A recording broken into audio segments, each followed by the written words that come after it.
Hey everybody, welcome to another round of Canje Plays, and today we continue our playthrough of Tales from the Red Dragon Inn. We completed all of Chapter 1, which is about 4 scenarios in Chapter 1, and we're going to move on to Chapter 2, which Chapter 2 I believe has 5 scenarios? 7, 8, 9, 10. 6 scenarios. I say 5, 6 scenarios because I'll do it, because I'll do 5 and potentially 6 tonight, which is 2. Then next week I'll do 7, 8, and then the following week I'll do 9 and 10. So 6 scenarios to go through for all of Chapter 2. Hey Matt, what's going on? So the new book is out. Basically, I grabbed the new book. I have it up for us to share and read along. And we'll continue with our playing. This playthrough is going to be the last 2 heroes that I have not played with, which is Eve and Gurky. So we're going to see them in action, and hopefully I'll win. Hashtag. Nope, wrong channel.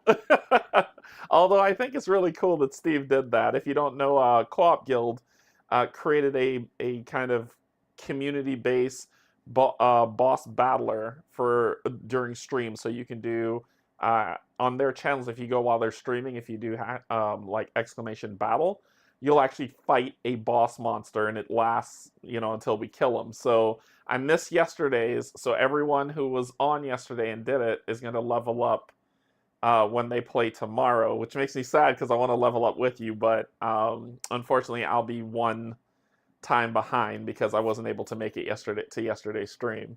So, but hopefully. Hey Tim, what's going on? Welcome. All right, so before we begin, just want to say thank you to my patrons, subscribers, and if you're neither, just coming in to hang out, thank you and welcome as well. Let's get into this playthrough. That's what y'all are here for, right? You had a long day, or a long evening, or a long morning, I don't know, and you just want to see some board games played. Well, that's why you came here, so let's do it. We're all twice your level now. I know, right? I know, but that was amazing that Steve did that. Really great work. All right, let's get down on the table. Okay, so we're going to be playing with Eve and Gurky. So let's take a look at our heroes, and then we'll get right into it, right? Because you want to see the new people that we've got with us and what their loadout's going to be. I just kind of randomly picked some stuff, so I don't know what's best. That's how I roll. I know there's a lot of min-maxers who's like, well, you got to know the exact order of the pudding pop. Anyway, a lot of people who are old get that joke. A lot of people who are not do not get that joke. So let's see. We're at the table. Let's take a look at what we got. Okay, so Eve. So Eve is an illusionist. She has 8 health, and she's got 3 base actions or cantrip actions, to where she has Phantom Punch. So I get to place an illusion, and I'll talk about illusions in a second, and range 2, and then she can melee attack.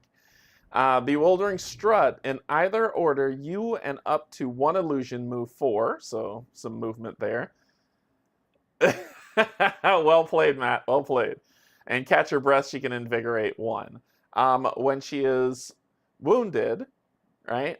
She gains a reaction when she's wounded. Spell game. You become wounded, your maximum number of illusions on the map increases by 1, so I can have up to 3 illusions if I need to, but I'm starting with 2, and like I said, you'll see that in a second. Her Phantom Punch works, and Lasting Impression, move 3, place an illusion in the first space you moved out of, so just kind of lead them away is her build out. When we talk about her illusions, these are, so Eve's improved illusions. When we beat Chapter 1, we got the improved illusions. So they are heroic, which means they're friends. And that's going to come into handy for what I got planned for Gurky. Eve may have at most 2 illusions on the map at a time. If an ability would place an illusion beyond this maximum, you may first remove an illusion from the map and then place the new one. So it's just replacing. Eve's illusion have 3 fortitude. Defeated or removed illusions return to the supply. Use the tracker cards that they come with. And those tracker cards are these. And you'll know them because they have Eve's picture on the back. But so far I have 2 of them. They have 3 health each. So they can take some hits. Just, this is what they look like once we're going to be playing with them. So that is going to be her illusions that we're going to use. she has this lovely ability, Sleight of Mind. So it's a 5-turn cooldown, and it says choose a foe in range 5. You move that foe 3 spaces. The wording's so weird here. You move 3 that foe, then stun it. If that figure is now adjacent to another foe, it deals 3 damage to the adjacent foe. So we just kind of brain burn it, but we can use this pretty well to control it, to manipulate monsters on the board, which I'm super pumped about. I'm very pumped about that ability. We've got all together now. So in any order, you and each of your illusions use range 2 attack, roll a yellow, plus 1 damage to 1 foe. So yay, my illusions get to attack with this spell. So I think that's pretty cool.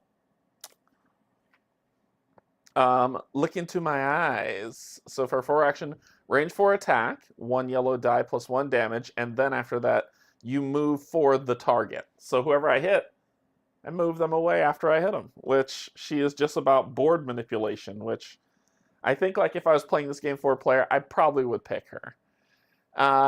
Flim Flam Strike, 5 cooldown, range 5 attack, 1 yellow die to 1 foe. You move 1 the target, and each foe adjacent to the target. So pure board manipulation. Her main item is going to be the Billowy Cloak, which, as a shenanigan with a cooldown, gives her a leap 1. She gains an evasion token, and what evasion tokens are is when you take damage, not if you take damage, you can use an evasion token to not take any of the harm effects and then move away.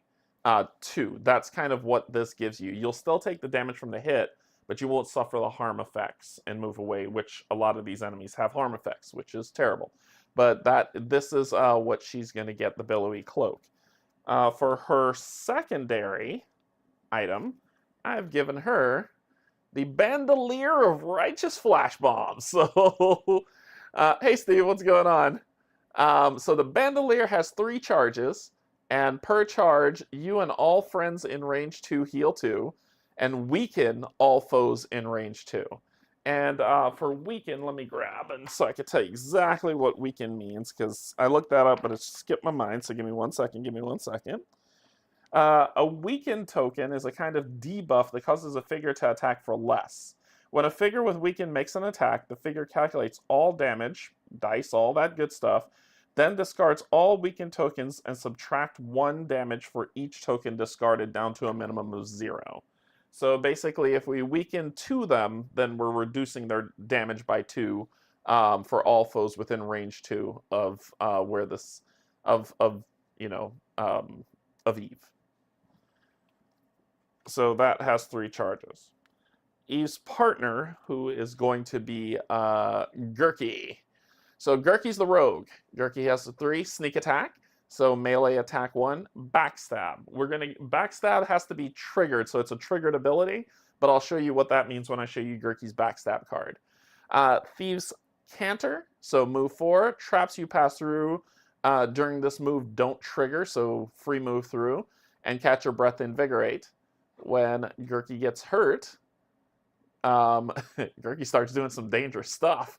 So sneak attack with backstab still there, but this trigger, extra bad poison.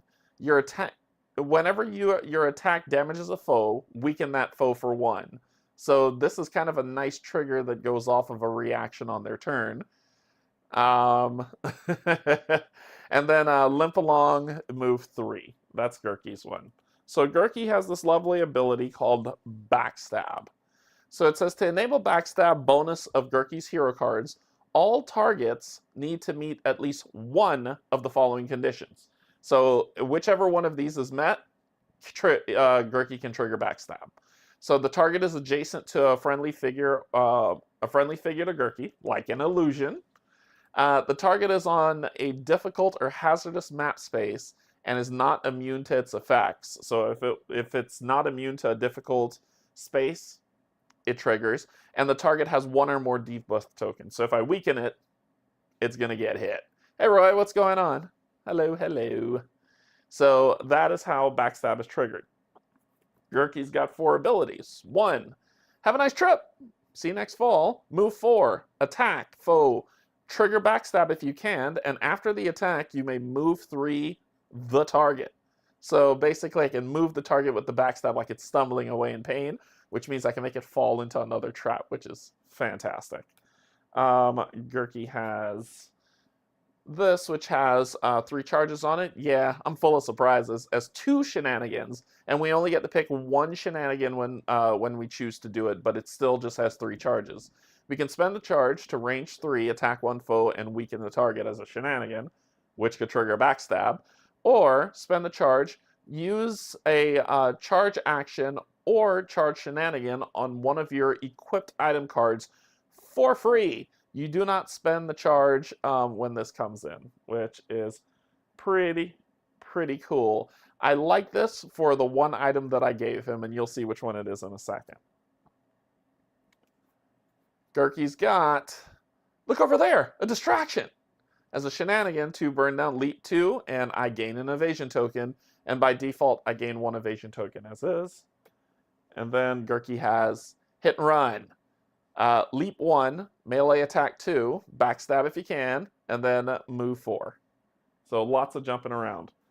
The weapon that I gave Gurky as his main item is the wrist-mounted bow, so at range 8, 2 damage. So he is the damage dealer that I need him to be, as the rogue is. The secondary one that I gave him was this one, Potions of Scrapes and Bruises. So remember that charge is a shenanigan and that one that he can do to trigger it for free? You or an adjacent ally heal 4. So potentially I could trigger this a lot more than 2 times with him, which is fantastic. All right, so we've done our introductions. We're ready to do the thing. So we've got the board set up, but we need to read our story, right? Let's get the story up and talk about what's going on. Prologue. The Ancient Order. It has been a busy couple of weeks following your epic battle with the nefarious Crabman and his legions of hundreds of thousands of gallons of slime. Artisans and stonemasons from Greyport and the territories beyond have descended into the Undercity, working day and night to repair the support pillars that hold up the Great Temple. Life has been busy for you as well. Under Gurky and Fiona's direction, you have been working with the Greyport City Guard and the Undercity's runoff rangers to probe every nook and cranny in the Undercity that you can find. Your mission, ostensibly, is to root out any last little bits of slime that manage to tuck themselves away after your big battle, as well as to clean up any spores that might someday grow into new slime. After attacking countless walls with scrub brushes, soap, and magic, you are sure that you have eradicated any further menace the slime might have posed. One day, at least you think it's daytime, it's rather hard to tell down here in the other city, you wander far afield of your runoff ranger chaperones. You soon find yourself at the far end of a dusty, crumbling tunnel, its roof supported by square stone columns. Eve has seemed taciturn and bored during your whole tenure in the Undercity. Notices something on the nearest column, lets out a low grunt of surprise, and walks over to it. She peers at a carving in the wall before cocking her head and calling out to Zot. "Hey, Professor, you're the expert on these sorts of things. Can you tell me if this symbol is what I think it is?" Zot strides over to the wall, the hem of his robes kicking up dust as he moves. He draws close to Eve, scrutinizes the wall for a moment, and then recoils in shock. "Aha! Oh, sorry. Aha!" says Eve with a smirk. "That's what I thought." "Indeed," sniffs Zot. "Though there's no need to pay it any mind. It's probably just graffiti carved by a student with a bizarre sense of humor." "What you talking about?" shouts Gog. "Gog not get it." "Sorry, Gog," says Eve, before gesturing to Zot. "You should explain this one." Zot presses his palms together and immediately assumes his teacher stance. His sonorous voice spins a brief tale of an ancient and disbanded order of mystics who ignored the warnings of the Wizards' Council and dabbled in forbidden and dangerous arts. They enslaved elementals, using their stolen power to create powerful magical items, and that was only the least of their unsavory powers. "He's leaving out the good stuff," says Eve with a wink. What he's not telling you about are the legends about them pumping raw magic into captured test subjects just to see what would happen to them, or warping their bodies with flesh carving and demonic magic. Because that sort of magic is impossible, ludicrous. Tales of them are just unsubstantiated rumors spread around by the student body at the Collegium. And yet, says Eve, pointing at the symbol, as I said, the results of a bored student with an overactive imagination. Deirdre steps forward, giving the strange symbols the once-over. Still, it looks fresh. Everyone looks at her with various expressions of surprise on their faces. Oh, what? Says Deirdre, giggling. I can't know anything about stone because I'm an elf? I've had you know I've spent a lot of time adventuring with Dimly, and he taught me quite a bit about stones and stone carvings. This, she points at the symbol again, looks freshly carved. Even if it is a joke, I feel like I don't want to leave the area without knowing who made it or why. There's an easy way to find out, says Eve. In unison, she and Zot make identical wriggling motions with their fingers and make sweeping gestures encompassing the subterranean hallway. One short in unison chant later, and the hallway flares briefly with blue light. See anything? Asks Fiona. Zot frowns, glances worriedly at Pookie, and then back to the rest of you. Active and unstable elemental magic, relatively nearby. The elder wizard points down the hallway. That way. That sounds like it's worth investigating, says Deirdre. Agreed, says Zot. This way. As your group marches further down the hallway, Eve strides briskly to the front, one hand raised to shield her eyes. Everyone all right, Eve? Everything all right, Eve, says Zot. Yeah, we all just have too many magical items. Looking at everyone with this detection spell up is like staring into the sun. Ah, says Zot. True. How do you manage it, Zot? Zot smirks. Lots of practice. Also, very bushy wizard eyebrows. Your group turns a corner, squeezes its way through a much narrower, more roughly hewn passageway, and into a large chamber. Before you, the bodies of several people have been arranged in a circle on the floor, their dead and empty eyes staring up at the ceiling. The bodies show signs of having been altered in unpleasant ways. Even from the doorway, you can see crisscrossing wounds that have been roughly sutured shut, as well as strange runes that have been branded on their faces and arms. Bolts of energy crackle up from the floor, arcing between the stone and the corpses. Galvanized by the magical energy, the dead leap to their feet, their limbs rigid, electricity sparking out of their eyes.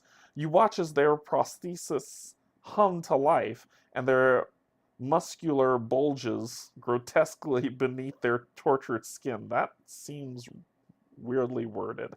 Then they rush you, striking and wailing. All right, time to fight. Okay, it's a lot of build-up. So we got setup. Okay, so let's hide this, and we'll say place the scenario map and epic pool in the middle of the play area. Place an arcane wall arcane wall token on each of the double door spaces, preparing the schemers. So arcane walls are these ones, and they go here and here. All right, so we'll have test subjects. Dupe. So we'll have test subjects who have 7 health, and they've got some fun stuff that could hurt us. We've got lightning beasts that have 3 toughness. So basically, I have to hit them potentially 4 to 5 times to kill them, which is not great. Ooh, wrong one. And then we've got the Mad Mystic, who has a shield and then 13 health.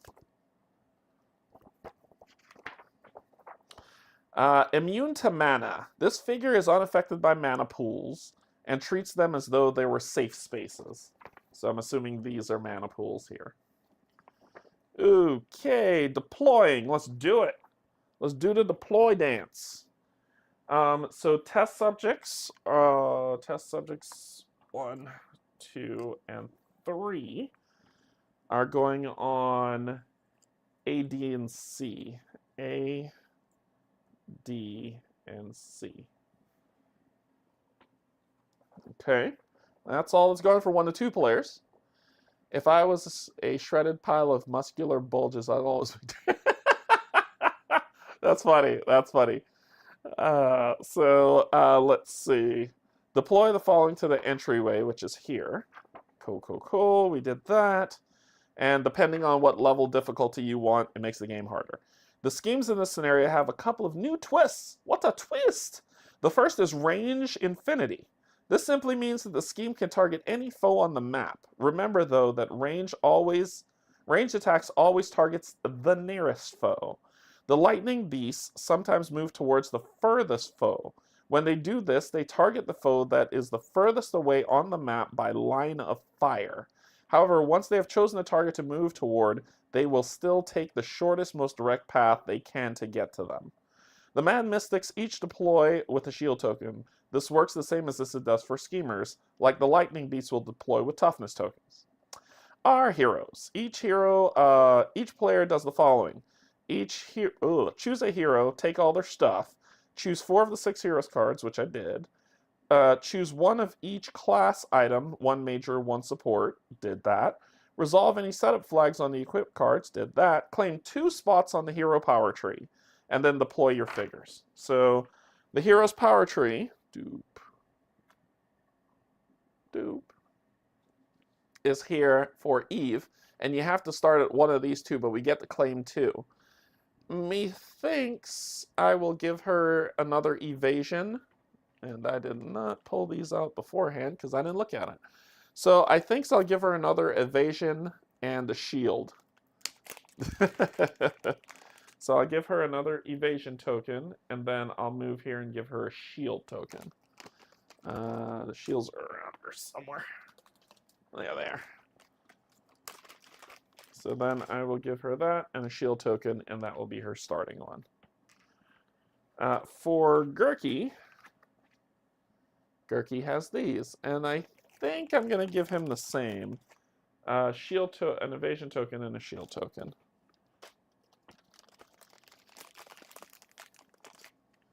I have a feeling I'm going to be dodging people like crazy, so I'll give him the same.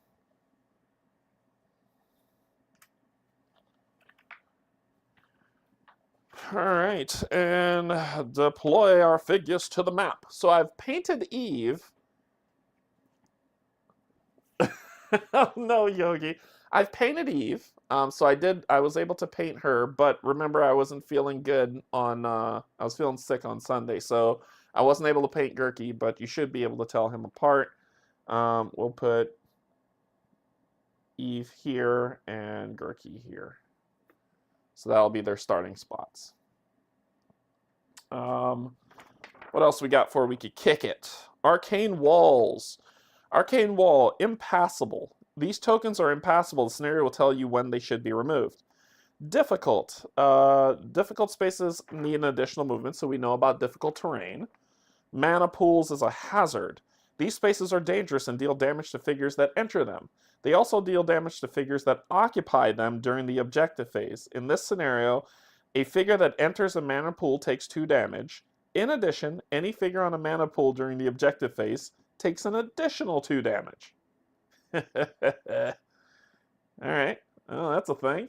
Our win condition, defeat all foes in the entryway. I almost said something different. The players lose if any hero is defeated. Alright, cool. So we just got to take out these 3. So let's do 1, 2, 3 of them. Put this at the bottom here. So there we go. Okay. So into the bag goes Eve, goes Gurky, and then just the grays. Whoops, just the grays. These 2 will come up to the side. All right, let's kick it. Let's do this.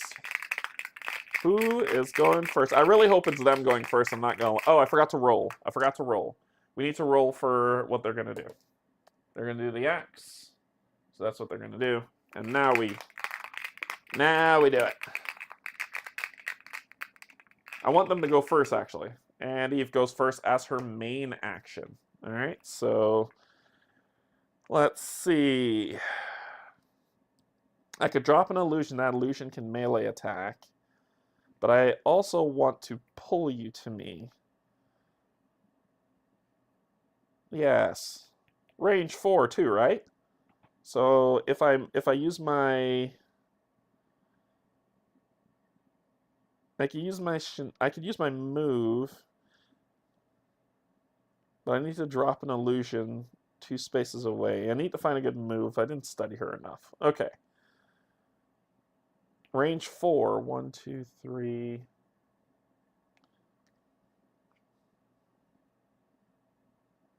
So my first action is going to be to move. 1, 2, 3, 4. Or should I say it's 1, 2, 3. Here. Then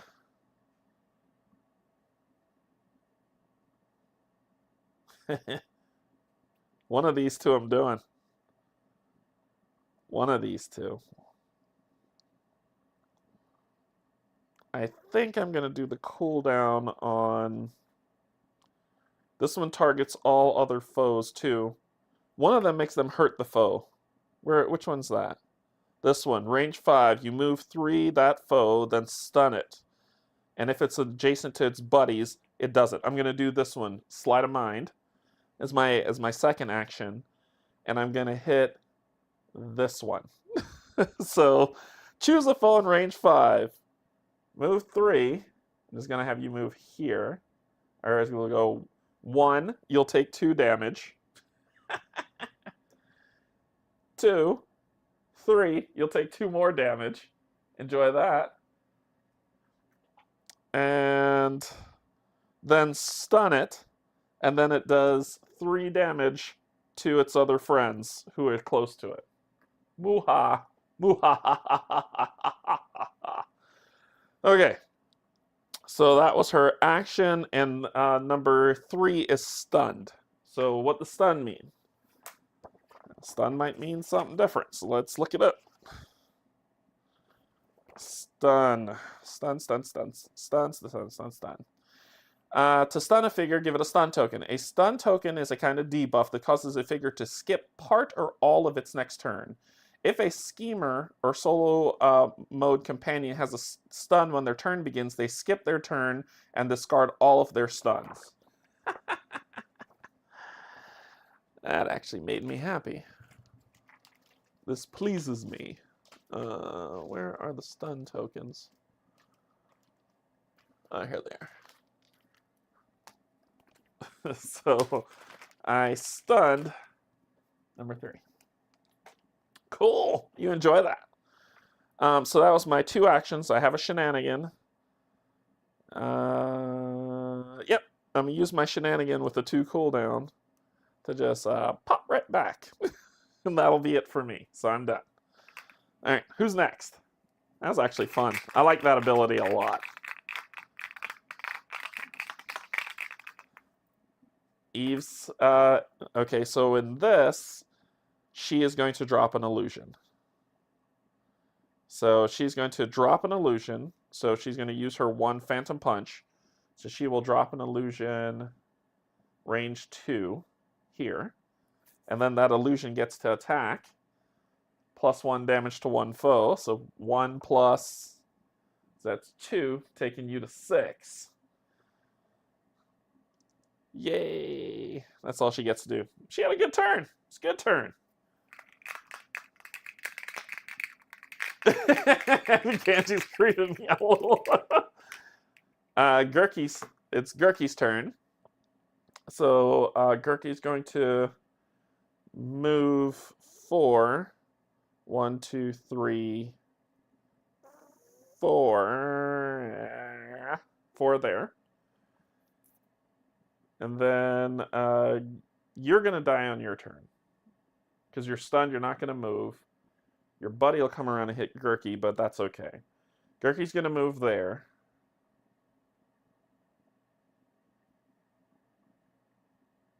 Well, it says that you can move through traps without worrying about it if you use that. So, 1, 2, 3, yeah. Yeah, there's fine. And then Gurky will...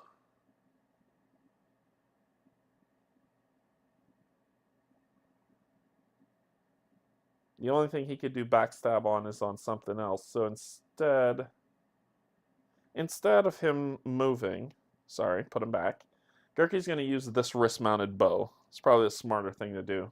5 cooldown, range 8. Let me shoot Chuckles in the back. Actually, I'm going to shoot you. Number 2. 2 dice, 1 foe. Alright, we get to put 1 on the epic pool, and I do 2 more damage, which puts number 2 at 5. And so that was his first action. His second action,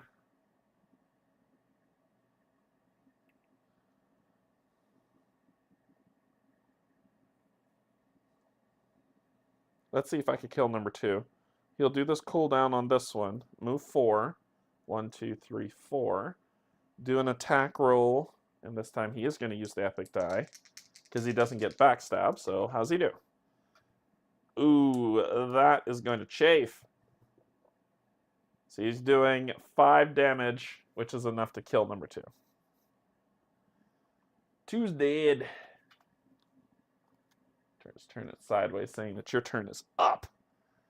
All right, so that's his 2 actions, and he has a shenanigan. Yep, let's do what we need to do. Leap 2, 1, 2, go back here, and then he is going to gain an evasion token. All the evasion. And that'll end his turn. Next up, the Greys. You are stunned, so we'll just remove your stun token. And number 1 is going to range 3, attack 1 foe for 3 damage. Push the foe if no foe was attacked, activate electric grip. So this is your foe, you just break it. That's just 3 damage. I don't have any shields for that. So you just break that closest foe, and that's it. That is it. Gurky's got 1 more go. So 1 more turn. Do you got something at range? No. Let's invigorate this one. And that's going to be it. And bag is empty. So we do check the mana pool damage. You are dead. I like this game. All right. And check for objective win. Nope, we got 1 more to go. So invigorate. 1, 4, 3, 4. And then roll scheme die. So the claw. And then we see who's going to go first. I like this game a lot. I hope they do more of it. This is fun. This is fun. Eve's going to go. So she will, Eve has to move. So her first action is going to be to move. So 1, 2, 3, 4. And then she's going to do her Phantom Punch again to drop another. I'll drop it here. And then hit it for 1. 5 minutes later, I hate this game. Yeah, that's fair. So that's 2 damage going to you, putting you at 5. And then I don't have a shenanigan to do, so that's going to be your main action. Gray's turn. That's the closest, my friend. So you're going to attack a foe for 2. It's still alive. It's still alive. Okay. That's all you do. And then let's finish this guy. Eve, let's go ahead and let's drop another one. My second illusion that's going to hit him. That's 1, and I do get an epic die. So you'll go to 6. And then Gurky will finish him off. Not too bad. Gurky's action. Move 4. Oh, I can't get close to him, sorry. And I don't have anything range. He's going to be to invigorate, going to 3. That's funny. I put the 2 illusions in the wrong spot. And Gurky's main action, that trap won't hurt him if he moves through it. There's nothing behind you. Wow, I screwed myself up. That's awesome sauce. I will invigorate. I will invigorate. And that's it. Because I'm not smart. And that's it. I don't have anything melee with him save for that. So, yeah, I'll be good. I'll be it. I'll be good. Check mana pools. I could have told her to pull him forward and then do the illusions. I could have done that. I know, I'm dumb. Whatever. I don't see you here doing it. Invigorate. Going to 3. 2. Let that out. Then roll for scheme. Let's see if we can get some turns back. I mean, the worst he can do is kill one of my illusions. That's the worst he can do.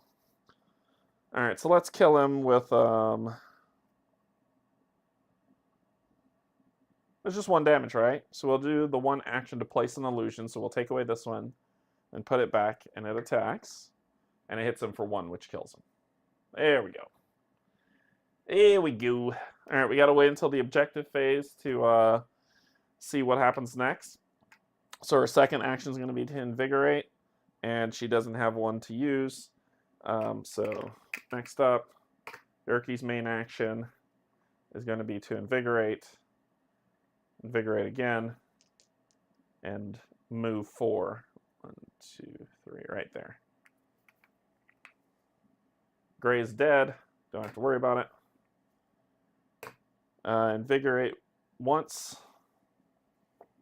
And you, I'll move you 1, 2 here, and that'll be it. Okay, mana pool, nothing, objectives. Now we move forward. Here we go. So, the energy wall deactivates and you press on. The unfortunate use of magic here has attracted the attention of elementals, who seem to be jealously guarding a large orb on a pedestal in one corner of the room. The orb pulsates with arcane energy, and conduits along the wall indicate that it powers the entire chamber. Remove the arcane wall from the entry to the orb room. Yeah, that's about right. And deploy the following in the orb room. We need 2 test subjects on D and G. D and G. And 2 lightning beasts on F and J. Yikes. Okay. New map features. Boilers, hazards, impassable. That's this thing right here and that thing right there. And orb of power. What the hell's that thing? That must be that right there. Yep. Alright, so the boilers. These burning hot containers sizzle at the slightest touch. If a figure ends a forced movement effect, if a figure ends a forced movement effect adjacent to one of these spaces, even as the forced move leaves the figure on the same space as it started, the figure takes 1 damage. So adjacent damage. Orb of power, impassable. This space is impassable and used in the objectives below. Okay. Loss condition. The players lose if any hero is defeated. Objective. Defeat all foes or... So our objective is to defeat all foes... Defeat all foes or each hero is adjacent to the orb of power. Continue playing in the objective phase. If all foes have been defeated and a hero is not adjacent to the orb of power, resolve the event, investigate the orb, then read on. In the objective phase and all heroes are adjacent to, skip the investigate the orb, and read on. Okay, cool. Alright. So we know what we need to do. Cool. So that was the end of the objective phase. We will then so there are 2 of these, and 2 of these guys. Now these guys are stupid. And I say they're stupid in the nicest way of hatred that I have within my soul. They're stupid because they each have 3 strength tokens and they're immune to mana pools. So that means I have to hit them.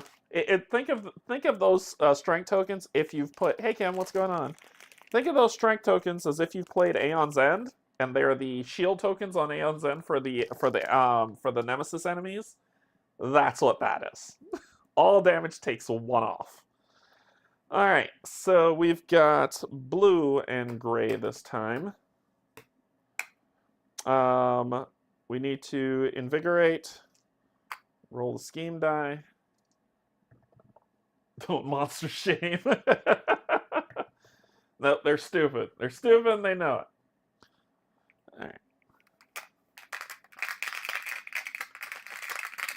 And they're going to go first because they get to hit me for 1. Yuck. Okay. Let's do it. Here we go. Who's going first? Eve.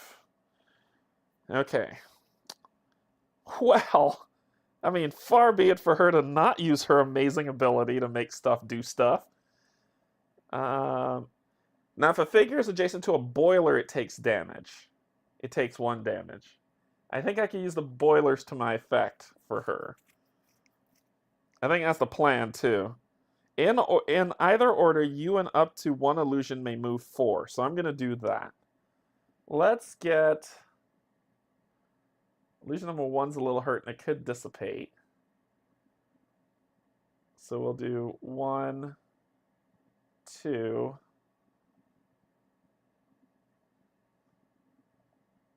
And then I'll do 1, 2, 3. What range do I have to be in? I have to be within range 5 to do it. 3, 4. I'm going to hide there. Then I'm going to use the cooldown. All right, Roy, take care. Thanks for joining. Then I'm going to use the cooldown of 5 for the Sleight of Mind. Move a foe at range 5, 3, and stun it. That's you. 1, 2, 3. And let's stun you, because that just needs to be done. And yeah, I need you there. You're not adjacent to your foes. Can you be? 1, 2. I need you adjacent to this. 3. Sorry. So you're, that would be 3 damage. That could have knocked off if I could do more than that.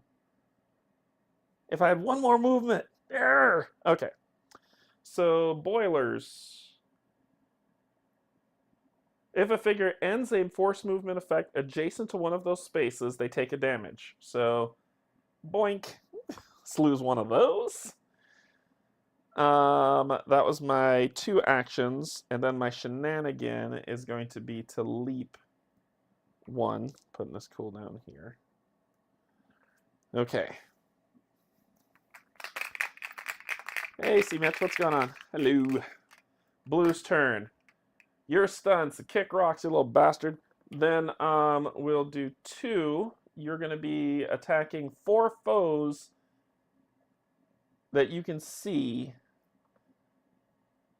Okay, so you're going to hit these 2. One's going to get popped, and I'll let her take a damage. Because that shield token just does 2 damage block. I need to save that for the evil dudes. Okay, so that is you. Who's next? Oh, and you didn't move. You didn't move. Pop. And you were stunned. Pop. So there we go.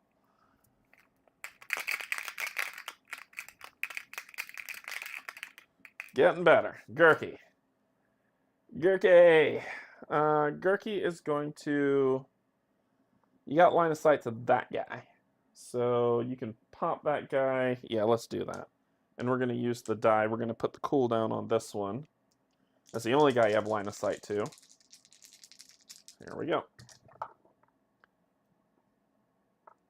So that is 6 damage. One shy, bastards. Okay. 6 damage on number 2. Monsters have feelings too. No, they don't. Alright, boom. Gray's turn. Okay. So, range 3. 1, 2, 3. 1, 2, 3. Nope. So you can't do it. If no foe is attacked, activate Electric Grip. So you're going to move 3. Shortest distance. 1, 2. Which will put you here. Shortest distance without damage. 1, 2, 3. Put you here. And that's all you could do. You're going to do 1, 2, 3 because you can't do Electric Grip either. And that's going to end that. You're not next to the boiler. Well, it's just me now. Just you and me, kid. So once again, you're not next to an ally. His backstabs are failing me. All right, well, all you can do, my friend Gurky, is move. And this won't get you. That trap won't get you. So 1, 2, 3 here.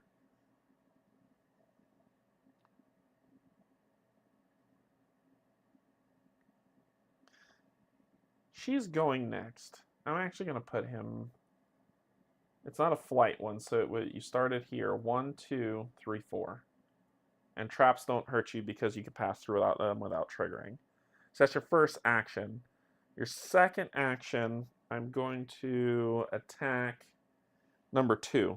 See if we could get a die. That's what I wanted. Number 2's dead. And we got an epic die. So that was your action.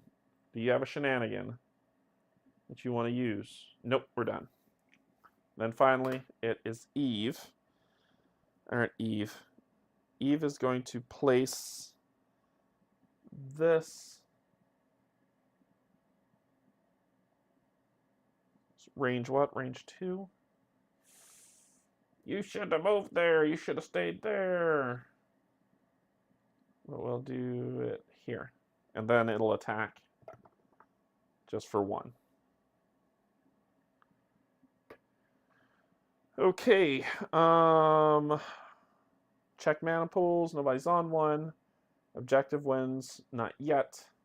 Invigorate. 1. 4. 4. Roll initiative. Claw. Ha ha ha. I love when that one pops up. Throw it in the bag.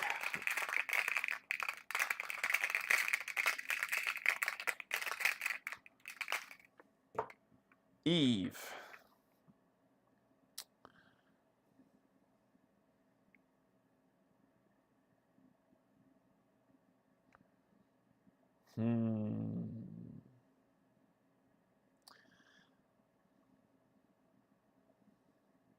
All right, we're gonna do all together now. Spending 4, and in any order, you and each of your illusions. I could do the move too. I could do the move. Oh no, this is just the partial. So yeah, because this target can reach that, so it can attack that. Okay, so in any order, you and each of your illusions range 2, attack 1, and do 1 damage. So my illusion is going to. You'll lose your shield. You'll lose your shield. My illusion is going to attack this guy for 2 damage. Going to 3. And then I'm going to attack him with the epic die. I do not gain an epic die back for that, but that's 3 more. That's 6. Dadgummit. And then this illusion is going to attack him for 1 more. That'll do it. Explosion. And he's dead. All right. Cool. Cool beans. So that was that. Next up, Gray. They're dead. Then Gurky. All right, Gurky. We could deal... Yeah, this could work. This could work. Gurky's going to do just a regular attack on that guy because I'm going to try to get an epic die.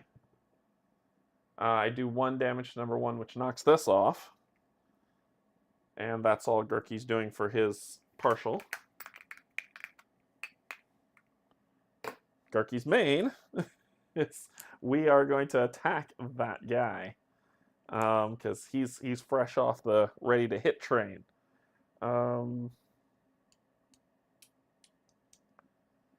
1 explosion. So that's 2 damage plus 1, 3 killed. That was your first action. Second action. Ooh, and that's impassable space, huh? How does everybody get... Oh, because you got to go on that. 1, 2, 3, 4, and I'll take a damage.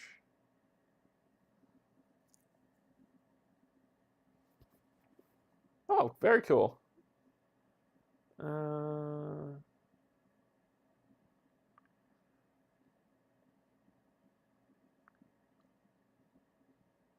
He's going to take a damage, but that's what it is, right?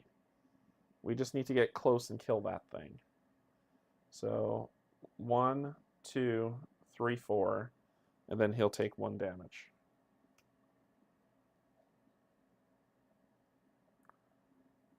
Okay. And then he has a shenanigan, which he will leap. A shenanigan, he'll use... no, I need that to get away probably from that.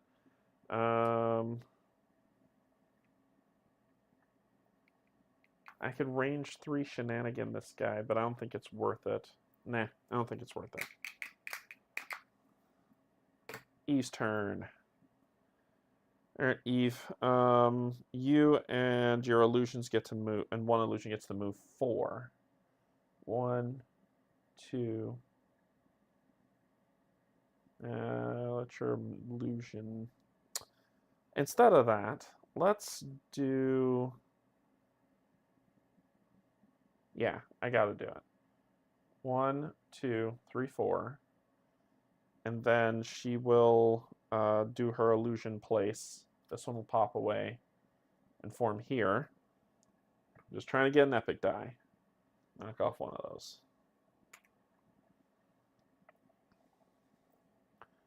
So that was her movement. Oh, another illusion could have moved too. 1, 2, 3, 4. You there.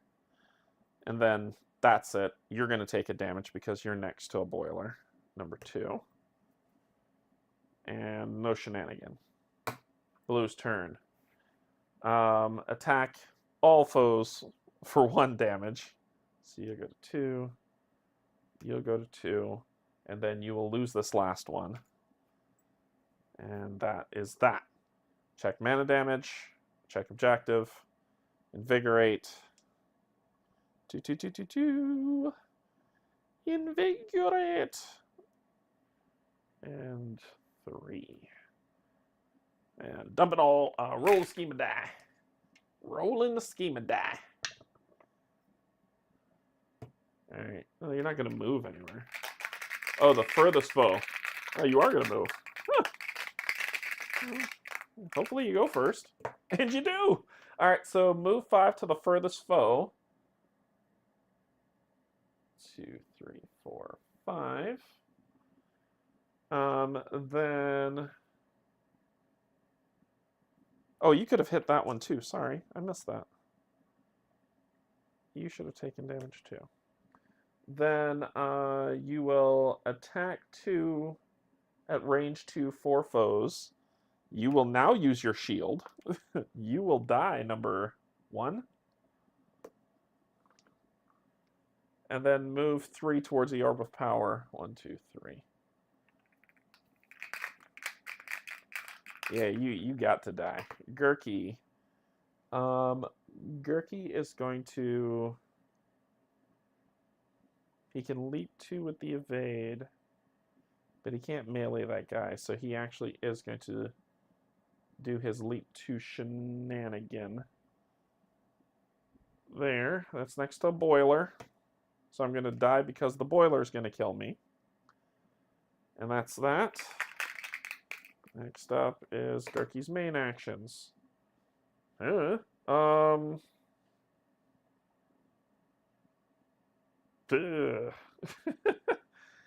Let me burn one of these to use that for free to heal for full. That's a shenanigan. There's nowhere I can move. Oh, yes, there is. I can move 1, 2 here and not burn. 3 here and not burn. And that'll be the end of his turn. Nothing else to really do. I have one more action, right? I'll invigorate this one. Eve's shields does if I want to block 2 damage, but that's the only shield she's got. So I was saving it. Gray's dead. So it should be all Eve now. Eve will go... She'll move 4, right? 1, 2, 3. She's going to take a damage from that boiler, but that's okay. She can still hit, which is what she's going to do. So her action is going to be to move. She'll take a damage going to 3. I'll heal that off of her. That's not a problem. And then she's got a ranged shot. This one here, which goes into cooldown 4. And look into my eyes. She's going to do 1, 2, and get that. Killed this guy. He's dead. Whew! Okay. The last turn, she'll just do a move 4. So 1, 2, 3. So she doesn't burn. You will take that burn damage at the end and dissipate. Alright, because there's no way you could have gotten around it. Check for mana pool damage. Check objective. Objective is done. Yeah, the shields block 2 damage, just to let you know. So I used her shield when I needed to, but that's all she's got. I could flash bomb her if I need, but I'm okay so far. I'm okay. Alright, so in the objective phase, if all foes have been defeated and a hero... Nope. I get to skip investigate the orb. You all walk over and touch the orb. Excuse me. You all walk over and touch the orb simultaneously. You feel a rush of energy that is at first exhilarating, then overpowering, then uncomfortable, then quite painful. Somewhere in the process, you realize that you can no longer move your hand. The pain begins to blur your vision. Each schemer takes 4 damage. Each hero takes 2 damage. So she'll go to 5. And I'll use his shield to block that too. Then gains an overcharge token and a reset token. And we'll talk about what those are in a second. Remove the remaining arcane wall, and then read on. All right, so let's first talk about what an overcharge and a reset token is. Oh boy. Reset token. A reset token is a type of power token that allows you to accelerate a cooldown. On your turn, you may discard a reset token to remove up to 3 cooldown tokens from any one of your cooldown abilities. You may not use a reset token to take cooldown tokens off multiple abilities, but you may use multiple reset tokens on your turn if you have them. Cool. Recharge. Put X charge tokens on any combination. Okay, so it's recharging charge abilities, like that thing, or that thing, or that thing. Okay, gotcha. I can recharge the potions. Let's make sure. Recharge tokens. Recharge. What are they called? Charge tokens? Overcharge. Overcharge tokens. Overcharge. An overcharge token is a type of power token that you may discard to activate any of your charge abilities, even one that has no remaining charge tokens. You still must use an action or shenanigan ability tile or fulfill the reaction trigger of the charge ability as appropriate. In other words, using a charge token does not allow you to take extra actions on your turn. You may use an overcharge token on a charge ability that still has charge tokens that you can spend, in which case you spend the overcharge token rather than one of the charges on it. You may not use an overcharge token on a charge ability that has a cooldown token that is fatigued. Cool. Cool. Okay, let's read on. You are about to cry out when the orb suddenly goes dead. The arcane energy quickly travels through the conduits. When it reaches the barrier, there is one last crackle. The barrier disappears and everything is quiet for a moment. On the other side of the old doorway, you hear a gravely voiced shout, "No! Our work must not be disturbed. This is cursed." It seems your task is not yet finished here. New foes appear right in front of you and in the room beyond. So, cool. In the arcane lab. Where's that? That's here. So, in the arcane lab, we have 2 test subjects on A and B. We have a lightning beast on G. And we have a mad mystic on D. In the orb room, there's just a mad mystic on D. We're going to kill him. Gotcha. So mad mystics have 1 shield. Cool. Defeat all foes, basically. Just defeat all foes. That's my job. I got 1 job. Okay, so there are 2 of you, 1 of you, and that's that. So let's give you your shield tokens. Okay. So let's kick it. Invigorate.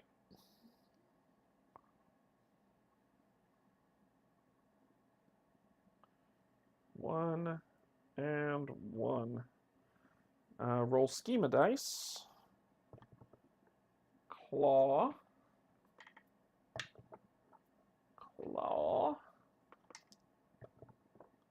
And claw. All right, let's do it.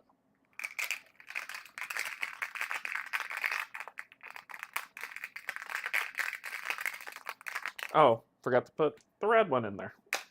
There's the red one.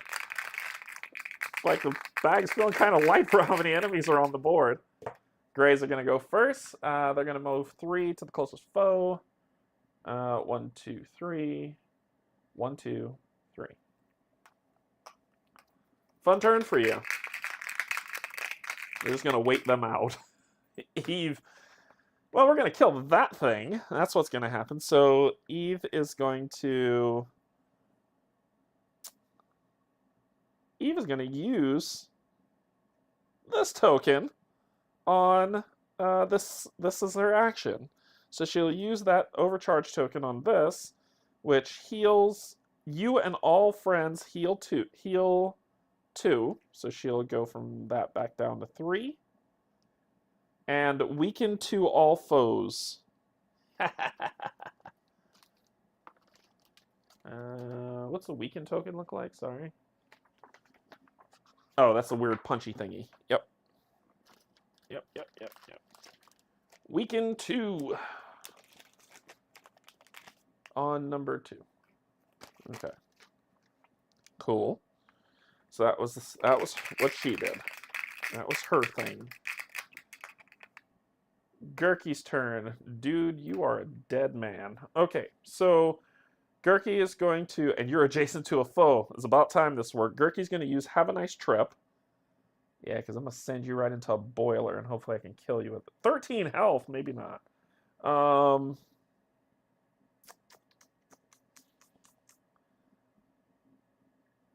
Let's do this one.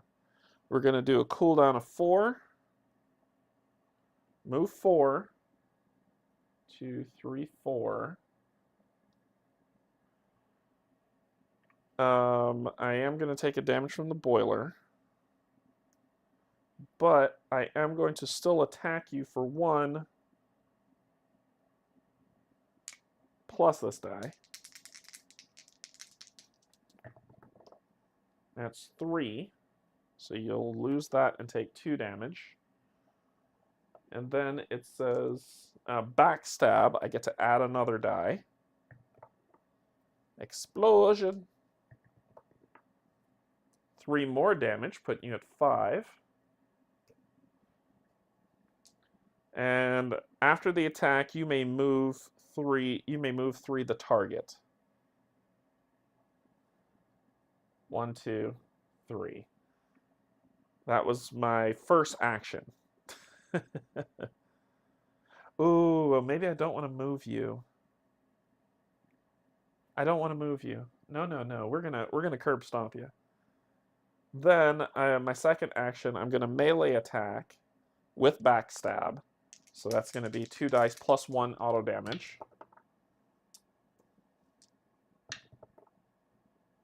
So that'll get me that back, and that's 3 more damage to you. So 8 damage to the 13. And that's going to be my action, and then a shenanigan. That's only 1 damage. It's not worth it. And I'm not adjacent to you to heal her, so that's going to end my turn.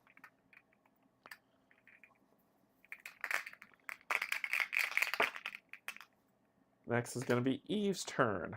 Well, far be it from me to turn this opportunity down. He is within range 2. I could use 1 action to heal. Not really need to burn that just yet. Range 5 attack 1. You may move 1 to target and each foe adjacent to it. No. No. We can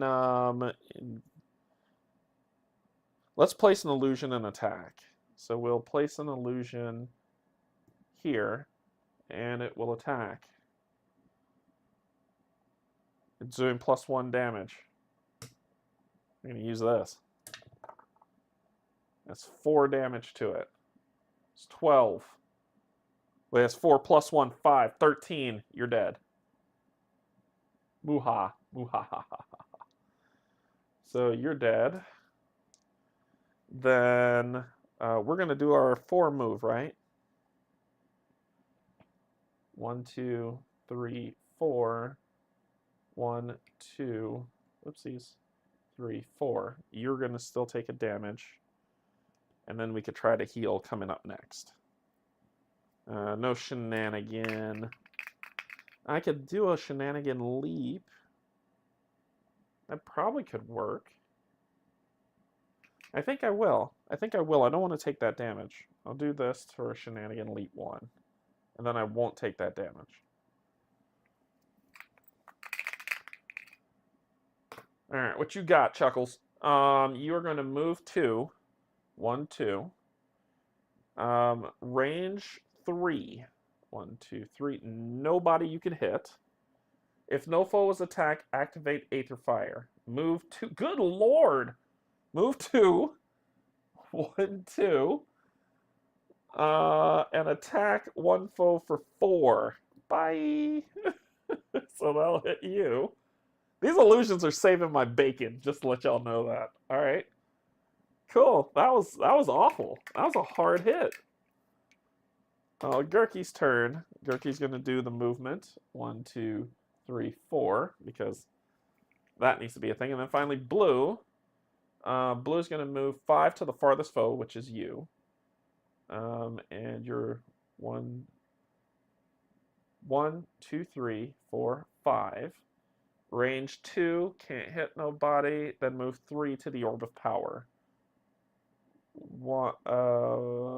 This is as far as you can go. Gumming up the works. Okay, check for mana damage. Nobody's taking it. Objectives, nope. Next round, Invigorate. I should have invigorated with her. Ugh. I should have. 2. Take off 3. I think when she gets her main action, she's going to invigorate and then do that spell. Roll scheme. Fire! Claw. And axe. Oh, dear goodness, that's a hard hitter. Put these back in here. Oh, this was supposed to not go on you. It was supposed to go on you, but you're dead. I put it on the wrong guy. Actually, I lied. That should have been there. It was right on the right person. I put the shield on the wrong person. Okay. What do we got? Boom, red. Closest target is Gurky, who's going to take 4 damage. Yikes. You can't evade that, can you? Nope. I don't have a shield for that, so Gurky goes to 5 damage.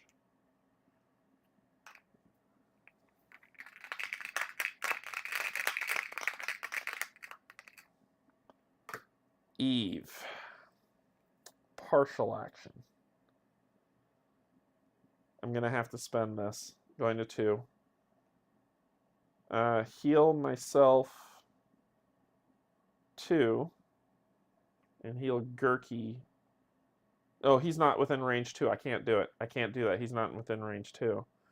I'm going to invigorate. Evasion only comes from harm, Matt. So with the evasion tokens, and let me read through. They only come from you still take the damage. You just evade harm. So with the evade tokens, an evade token is a type of power token allowing you to reposition after being attacked. It represents a reaction that is activated by discarding the token when attack damages you. You avert harm, and you may leap. You still, it says, note that you must take damage from an attack in order to evade it. If you prevent all the damage, it won't work. If you discard multiple evade tokens, so it just says it, so on this example, Zod is damaged by attack. He spends 3 evade tokens, avoids the harm effect of the attack, and leaps away 6 to safety. So the evasion tokens only work to block harm. So like the Mad Mystic has a harm ability, I can use an evasion token to get rid of that. And the same thing with the test subjects. Yeah, I wish it was what it was. But Gurky's turn. Alright. So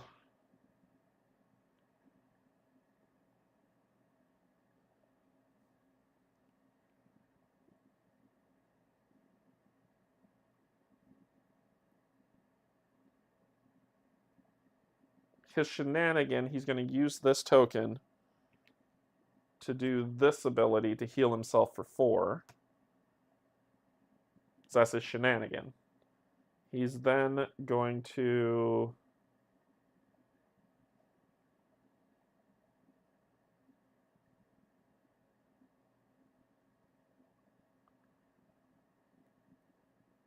I wish I had backstab, but I don't. He's going to have to do the hit and run. I could have used the shenanigan to weaken, but I needed him to heal. So leap 1. No need to. Then attack 1 foe for 2. No backstab coming in. So that'll get me the epic die I need. And that'll be boom. And then you'll take 1 damage. And then he gets to move 4.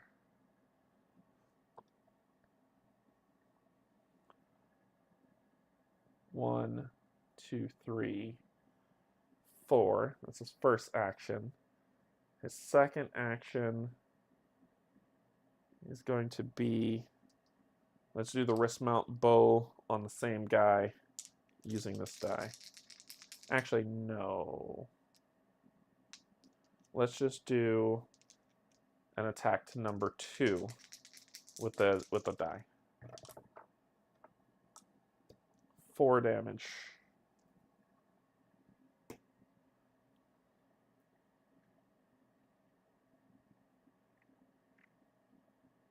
Yeah. Oh, 5 because it's +1. 5 damage. Okay. So I use a shenanigan, I use an action, I use an action. Next up Here we go. So range 3, 1 damage, and now they're doing harm. So range 3, 1 damage, evade. So I'll take the 1 damage, but I get to evade, and evade lets me move 1 space away per, right? Or 2 spaces away per, sorry. 2 spaces away per. So, and it's a leap evade.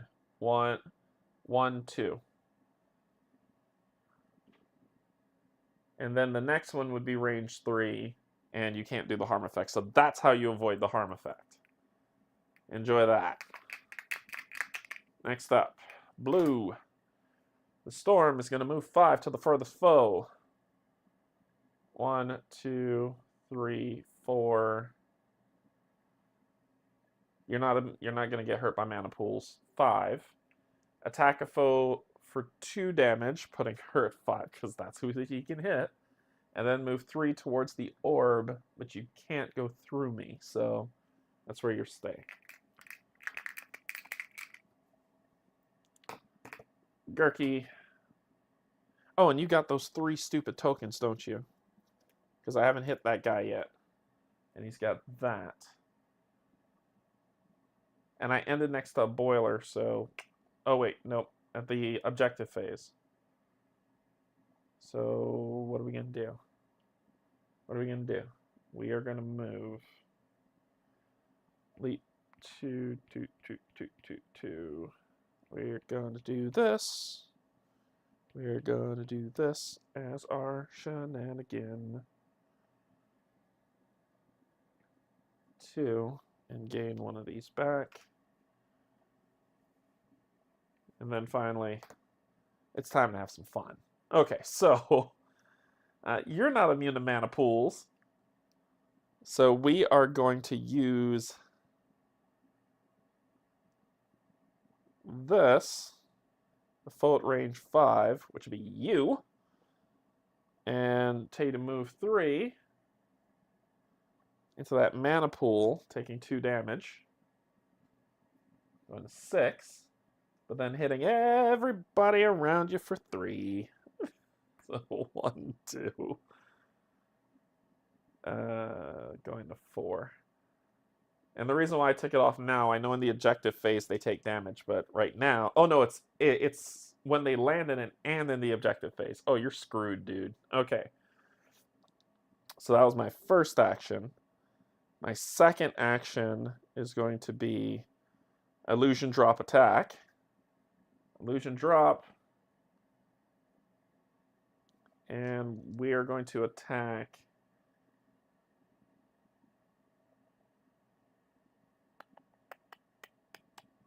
now these people are hitting hard. Let's not do that. Let's spend one of these charges. You're not in range 2, but that's okay. I'm still going to heal myself for 2. And I'm going to weaken Mr. Stormcloud for 2. All foes at 2, you're going to die, so I don't need to put one on you.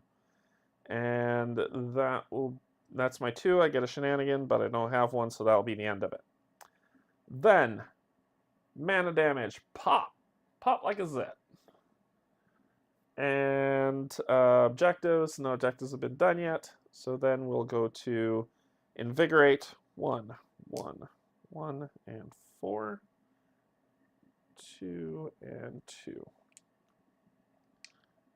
You should be 1. I don't know why I put that there. Okay. Then initiatives.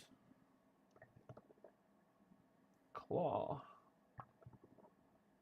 Claw, not good. Axe. Ooh, none of those are good. None of those are good. Okay. 4 frickin' damage. All right, who's going first? Dad? Gummit! Alright, so you're going to move 1, 2, 3 and attack her for 2. Biscuits. I think they might wound her. Yeah, I think they're going to wound her. You are going to attack one foe for 4, which will be Gurky, going to 6. Jeez. Are all enemies going to go now? So, Eve's turn. We need to figure out a way to help Eve.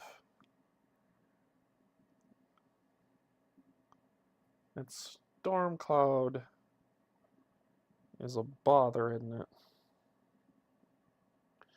Let's do our first action to drop this here. We'll attack with 1. So it's just one of these coming off. Then we'll do the cooldown on this for me and my buddy to attack. So I'm going to attack Stormcloud.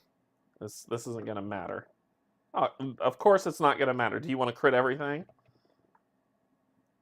And that just takes off 1. And then my... Really, game? Really?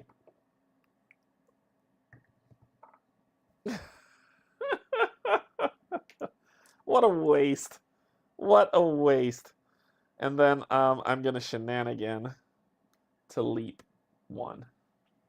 I can't. I'm going to take a damage. I don't want to. I'll just stay there.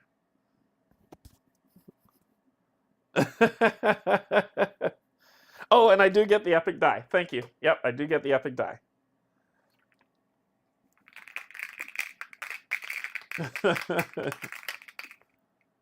Gurky.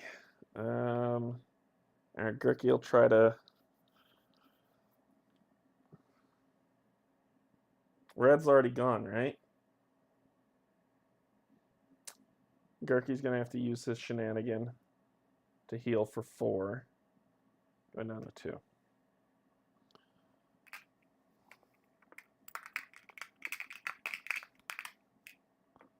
Eve.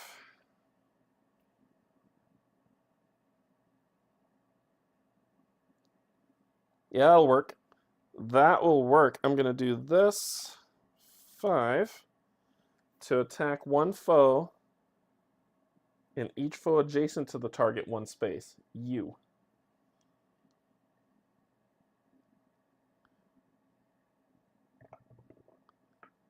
That's 2 damage. Don't want to kill you just yet. And then you're going to move you 1 and move your friend 1, who's going to take 2 more damage, going to 5. And then he will die at the end of the round.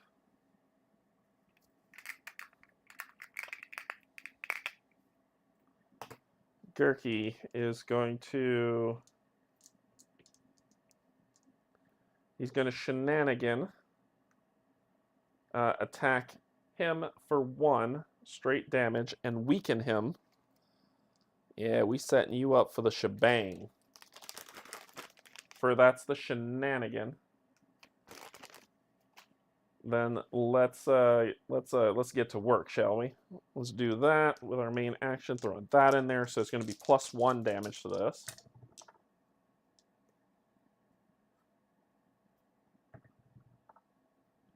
So that's 1, 2, 3, 4, 5 damage +1, 6. So that was your shenanigan. That was your action. And then we're going to attack you again. And guess what? I get another die because you're still weakened.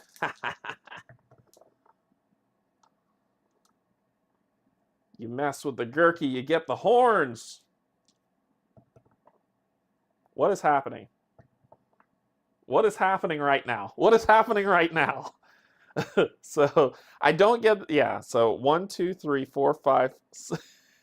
So 2, 4, 6 damage. Damn. Gurky burned that dude to death. So he's dead. Alright. He was pissed. And then he has a shenanigan, which he isn't going to use. Blue's turn. You're going to move to the farthest foe. They're equidistant, so I get to choose. How much damage is going to be? 2? It's going to get reduced to 0 because of the weakness. So, boom, boom, to the farthest foe. Actually, you just need to move here. And then you will attack for 2, but we'll remove these 2 tokens, which means you won't do any damage.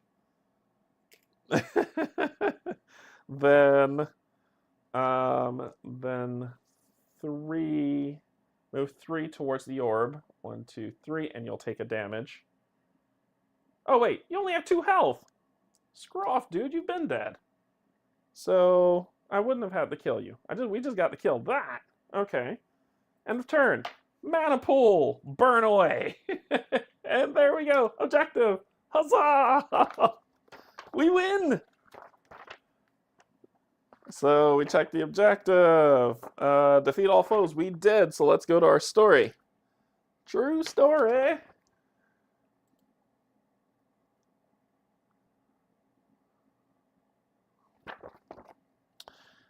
So, flesh crafting and all that is impossible, eh? Says Eve with a smirk. It was widely reputed to be so, huffs Zot. But clearly, the Magio historian were wrong, and that makes what we discovered here all the more alarming. Deirdre wanders through the aftermath of the battle, taking breaks from taming her staticky hair to imbue your wounded companions with the benefits of Ilana's healing. I hope that this is the last of them, she says, as a look of concern on her face. These poor people. What those mystics did to them was just awful. Yeah, says Fiona, whose own hair is so interestingly coiffed. Is that a word? That the static of the orbs can't do much more to it. That was... Don't worry, shouts Gurky from somewhere on the other side of the room. I found something that'll raise all our spirits quite a bit. The plucky thief then emerges from the shadows, dragging a very large, very ornate trunk behind him. He sets it down on the stone floor with a heavy clunk, and all you can hear the familiar rattle of valuable items banging around inside. Gurky rubs his hands together and sets about picking the lock, scrunching up his face as he manipulates the tumblers. He seems to almost have it when... Oh no, shouts Zot. Zot's sudden cry causes Gurky to flinch. A moment later, he pulls a bent pick out of the chest lock. He throws a dirty look over his shoulder at Zot. Hey, what gives? He says as Zot approaches the rest of you holding a leather-bound book stamped with the symbol of the Ancient Order of Mystics. I found this on one of the mystics, Zot explains, flipping back and forth between pages and showing you various blocks of text and pen and ink drawings. It seems as though the order is far larger and far more entrenched than we had originally assumed. Not that hard, says Eve, since we assumed they didn't exist. Zot, who is engrossed in the book, ignores the comment. They are apparently working with other nefarious factions in and around the city and have established at least one more base in a place that is both well provisioned for magic and far away from prying eyes. Zot holds the book open to you, showing off a drawing of a large dome building set upon a lonely mountaintop. Stars shine down in the dark sky above, and a section of the building's domed roof appears to be opened and emitting strange energies, represented on the page by lots of stringy linework and carefully drawn beams of black pseudo-fractal energy. Ha!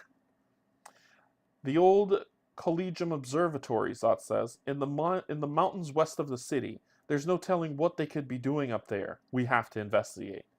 Agreed, says Gurky with a smile and a deft flick of his wrist. But first, can't we please take a minute to savor my favorite part of being an adventurer? Gurky pulls the chest lock open and swings back the lid, revealing all manner of wondrous objects. For a moment, the ominous presence of the Ancient Order of Mystics fades away from your minds as you lean forward and appreciate your rewards. You have to agree with Gurky. Sometimes being an adventurer is really, really great. Unlock the following from the vault. 48 and 49 item cards are added to the armory. Coiffed. It's the new hairstyle.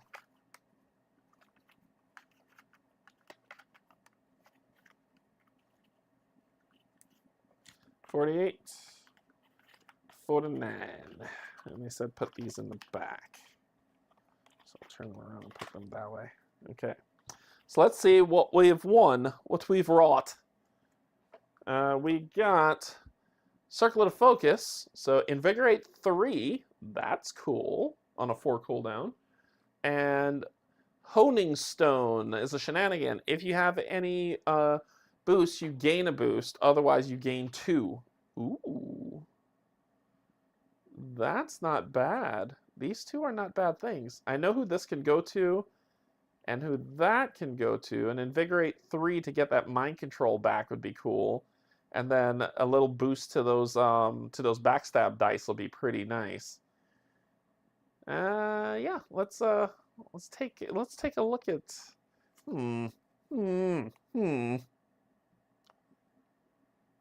This will be good for you. The shenanigan of the leap away. Otherwise, the boost damage could do it. I probably would want to give you a boost damage than an evade. You haven't been using your evades. So I think a boost one will probably be better. Actually, I was wanting to give you the Invigorate 3. Because that'll get you back what you need a lot faster. So let's give you that. And you need a range attack. So I think we're going to put away the honed one. Keep that for later. Okay. Cool. So we finished that.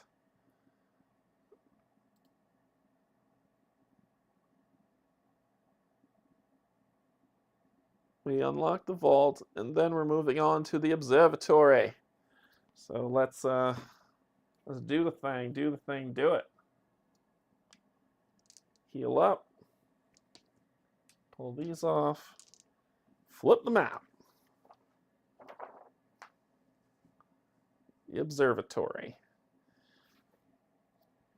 There's a track here. I don't like the track that's here. I'm not good at the track stuff. And then that looks stupid. That's just dumb. Why? Anyway. All right. Well, it's going to be what it is, right?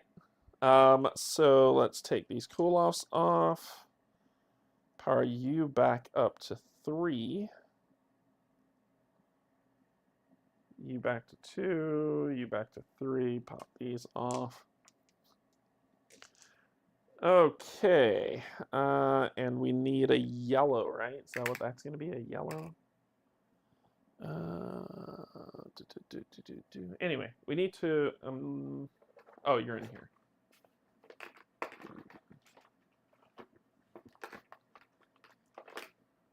And a yellow, and they gave me another yellow, so I'm going to see if I need to use that or not. Let's take it to the footage. Let's do it. All right, so here we are. I love how quick these missions are. I really do. The reading, the missions are really well done. The trek up into the mountains is a long one, not unpleasant, but a touch dull. It is made even duller by Zot, who spends most of the time monologuing about the intricacies of the Collegium, its politics, and its internal workings. By the time your party passes the tree line and into the upper mountains, where only scrubby-looking bushes, and lichen-covered rocks remain. You're not sure if you're tired from all the walking, from Zot droning on, or from mild hypoxia. Still doesn't even explain why they built their stupid observatory all the... Oh, sorry. This is Gurky talking. Still doesn't explain why they built their stupid observatory all the way out here, says Gurky, pausing every few moments to take deep gulps of thin mountain air. Partly because of the amazing view, says Zot, gesturing at the huge star-bedecked vault of sky above you, but mostly out of the necessity. It was constructed after the dragon destroyed most of Greyport, and the Collegium was in stasis. Oh, right, says Fiona. That's when you and Pookie were in time jail. Zot sniffs, and Pookie looks a bit nervous. Once the city started to come back and the Collegium came out of stasis, they decided to build a more modern on-site observatory, mostly because wizards enjoy mountaineering just about as much as you'd expect. Moonlight gleams off the round dome of the distant observatory, illuminating it with a pearlescent glow that makes the damage caused by time and neglect that much more obvious. Here and there you can see dark voids on the dome, where the roof has collapsed inward and where parts of the observatory's once majestic facade has fallen away, littering the dusty mountain valley with jumbled piles of marble and granite. Gradually you all feel rather than hear an invasive irritating buzzing noise on the air that vibrates your teeth in their sockets. Zot and Eve seem to be much more discomforted than the rest of you. Gog, however, seems unfazed. Whether that is due to the massiveness of his molars, or that the thickness of his skull is, alas, unknown to you. Are you all right? Asked Deirdre, the talisman of her goddess glowing softly blue on her breastbone. No, says Zot, as he absently pats a very agitated Pookie. The rabbit's soft white fur, usually sleek and smooth, is now standing up on end. There's magic being used up here, powerful and poorly implemented. The harmonics are not well aligned. We might be damaged if we stay here for too long. Gurky sucks on his teeth. Damaged how? I don't want to grow horns or a tail or anything like that, if I can help it. Oh, Gog would like horns, says Gog excitedly. Maybe big curly ones like mountain sheep. Shh, whispers Fiona, motioning everyone to crouch down behind a moss-covered boulder. Once everyone has concealed themselves, she points at a line of shadowy figures moving through the observatory. We've got company. Someone's definitely going on here. Oh, sorry. Something's definitely going on here, says Deirdre. Let's go find out what, says Gurky, before my teeth decide to jump out of their sockets.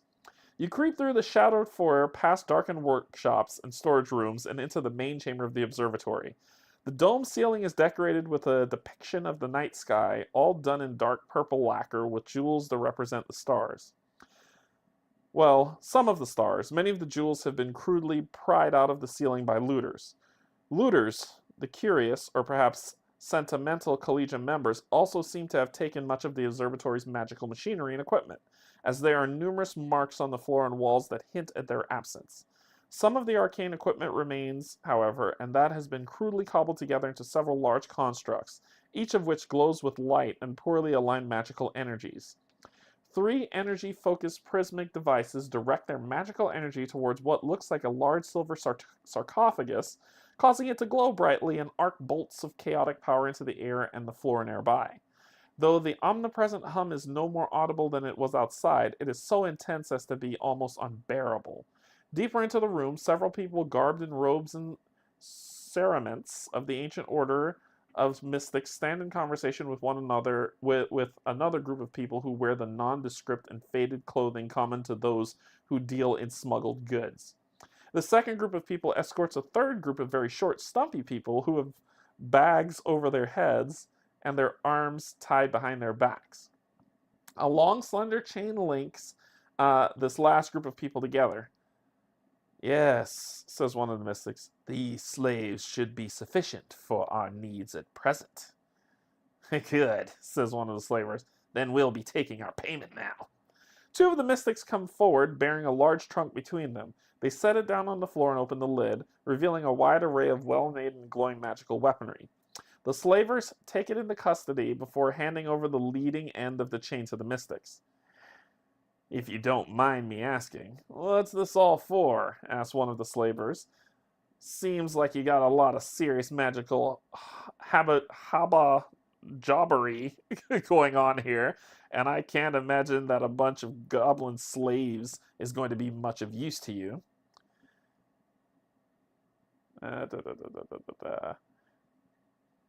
We did not buy them to use as laborers, says a mystic, gesturing at the sarcophagus.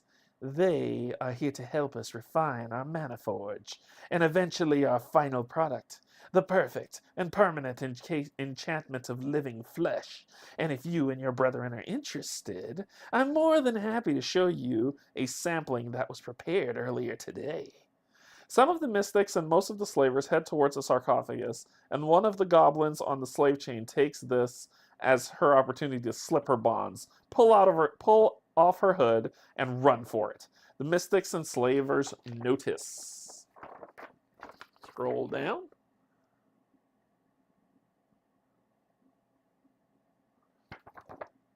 Immediately giving chase as the goblin tries to lose herself in the cobbled together machinery, pulling at cables and kicking at pipes in her desperate attempt to escape. Let's put a stop to this, says Fiona. Agreed, says Zot, and mind the beams coming from the... As if on cue, the beams of the prism, which were already unstable, suddenly lose their coherence. Magical energy pours out of the prisms in chaotic cascades, bathing swaths of the main chamber in unstable energies. Your party desperately attempts to avoid being cooked by the uncontrolled arcane power while attempting to stop the mystics in their evil deeds. Okay. It's verbose. Nope, nope, nope, that one. Okay. Map features, Arcane Prism. There are, I brought those out, which would be those. Arcane Prism, these tokens are impassable. They can be used by adjacent prismatic mages or heroes. Alright. Cool. Arcane Walls. These tokens are impassable. They are removed when the nearby machinery is destroyed. So that should be, yep, those. Furniture. Difficult terrain. Machinery. Difficult terrain. You will need to destroy the machinery in each room with the arcane prisms. Mana pools deal 2 damage. Sarcophagus. All arcane prisms begin the scenario pointed at the sarcophagus. Something is gaining strength within. This is the sarcophagus right here. So we need to destroy the machinery. This is furniture. That's just difficult terrain. And we need to find where the arcane prisms are. Okay. Place the scenario map and epic pool in the middle of the play area. Place an arcane wall token on each of the double door spaces. Here. And here. Yep. Okay. Place an arcane prism token on each of the spaces with the white dashed border. Bonk. Bonk. And bonk. Okay. Prepare the following schemers. Yep, got them all already. Put a tracker token on the space on the Arcane Golem track listed here. The Arcane Golem track is a track to the left of the Arcane Golem scheme block. 1 to 2 heroes, it's on 0.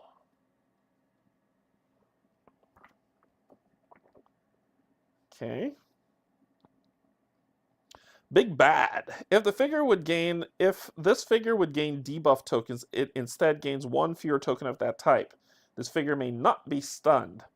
And immune to mana, you know what that means. Schemer notes. Prismatic Mage.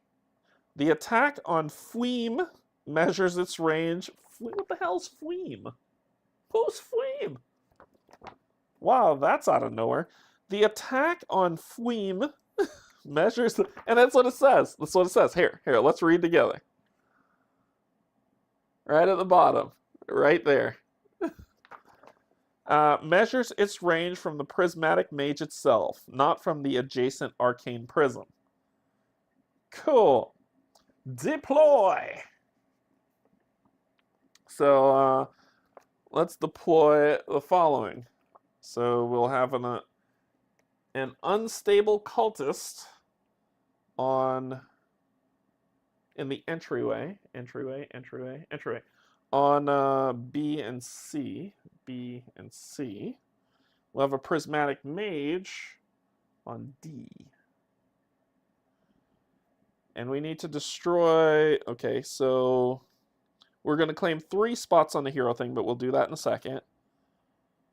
A hero in a space adjacent to an arcane prism may activate the following scenario ability. Redirect the prism. Point the adjacent prism towards the machinery in the room. During the objective phase, each arcane prism will fire. This includes arcane prisms that are in rooms that have not yet been revealed. When an arcane prism fires at the sarcophagus, increase the golem track by 1.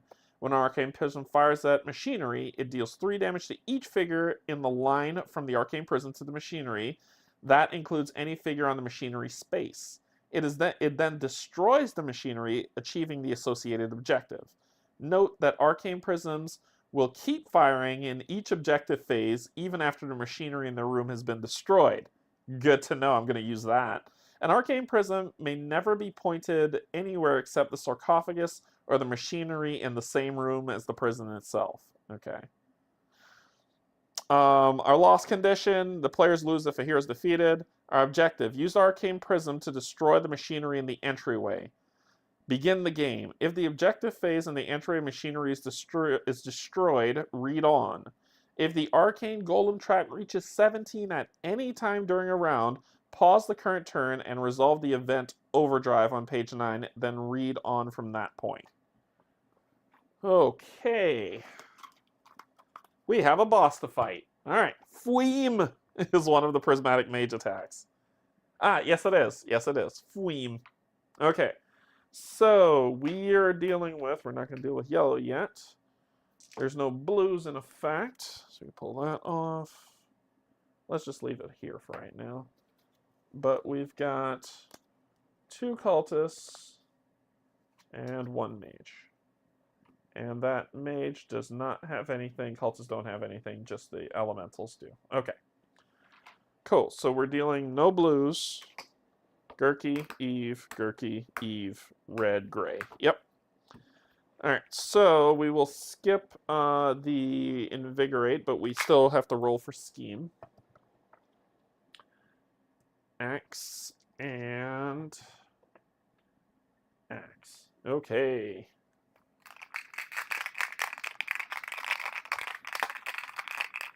Let's do the thing. Oh, I should probably put my heroes on the board. That'd be a smart thing to do. I'll put you here. I'll put Gurky here because he's got that leap. He's got that leap 2 ability.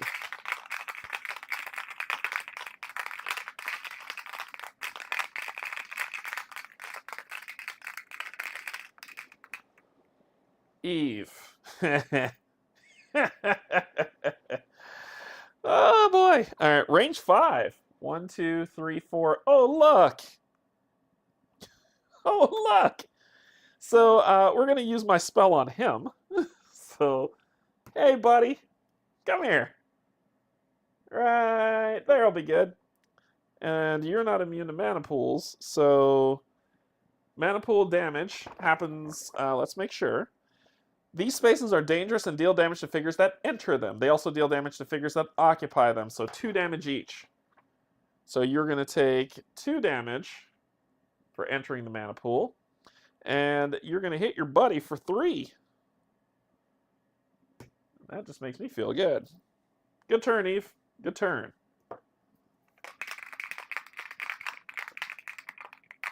If I'm not on the board, you can't hit me.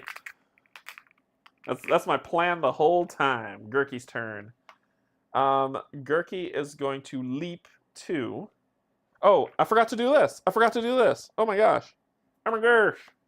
Ermagerd. So I get 3. We're gonna do 1, 2, 3. So I want to gain a shield.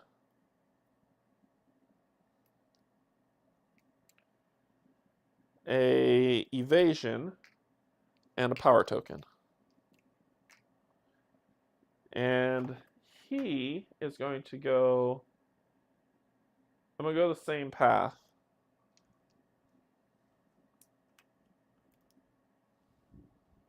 So he'll start off with 1. He'll gain 1, a shield, a power token. There we go. Forgot to do that. You're going to do your leap 2. So let's put that cooldown of 2 on there. And you're going to boink, boink. Nope. Ooh, he'll take damage if I turn that machine right now. I don't think I could do that. I got to move the 4, which won't do the trigger. 1, 2. I need leap to hop over them.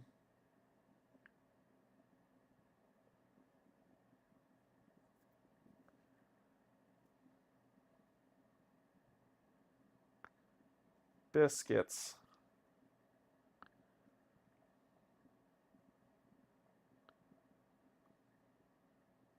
Let's just do it. I'm just going to do it. I still have my main turn to go. So 1, 2, and then I'll gain 1.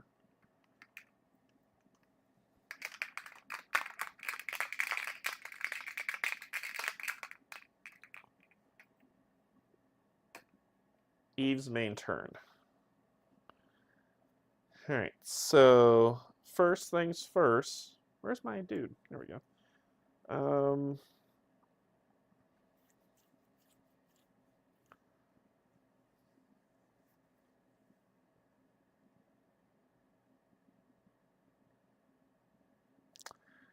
This can help Gurky out.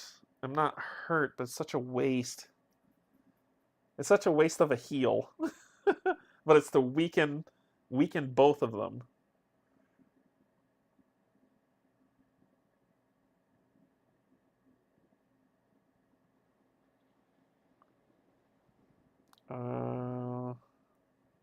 You got 13 health. That's a lot to burn down. Let's do my first action to bring out an illusion. And I'll put the illusion here. And the illusion is going to attack, trying to get an epic die. Explosion. And we'll get the epic die. So I'll put you at 5. Then that was my first action. Second action.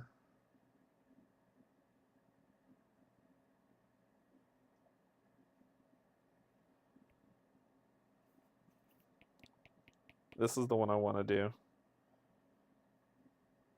Because I could pull him forward. So let's go ahead and do that. My second action is going to be...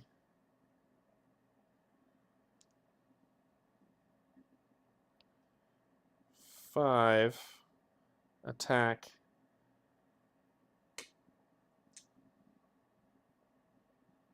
This one. It's 3, 5, so it's 5. So you'll go to 7.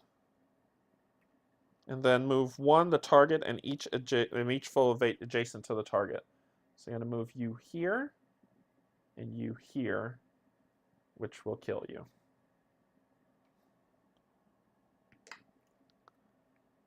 Okay. Then I don't have any shenanigans to do. That was a good turn. You gotta be technical with these things. Gray's turn, which is this guy, is going to move 2. You're closer. Attack one foe for 2.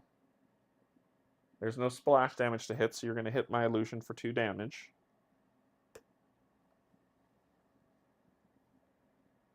And that's all you do. Yeah, the harm would hit, which is splash, and splash 2, and the target takes 2, but there's no splash. So that's all you got. Your other buddy's dead. Okay. Gurky, which is who I wanted. Okay, so Gurky, he has to have 1 action to move. No matter what, he has to have 1 action to move.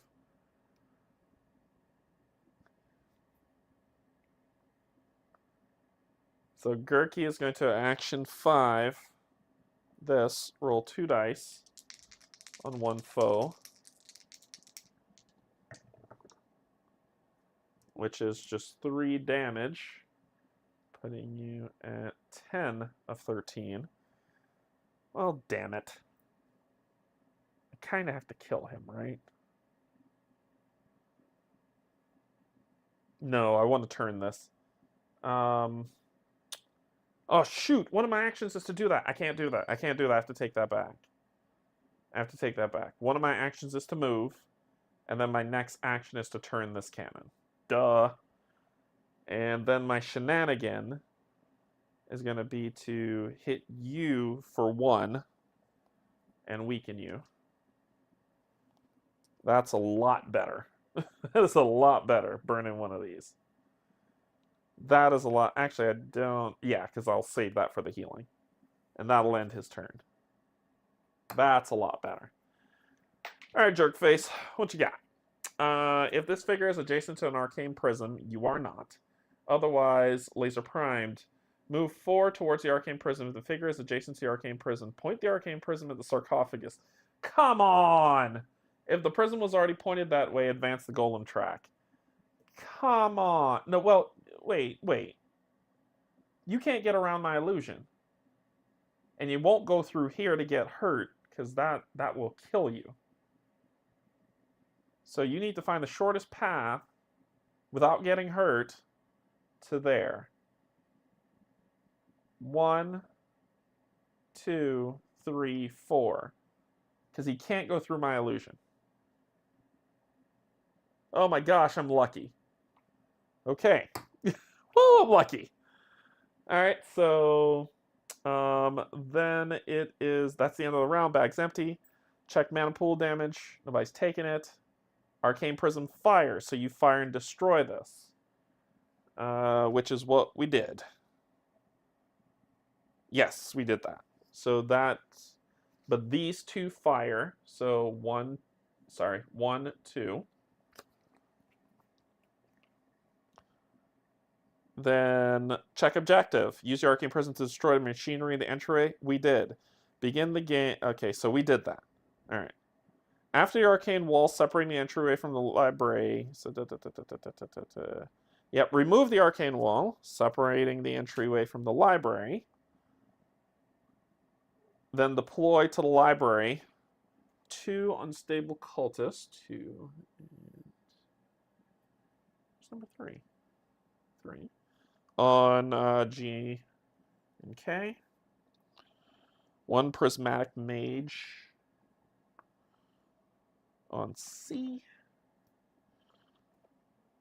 An arcane elemental on J. All right, so now the game's getting hard. And a mana pool token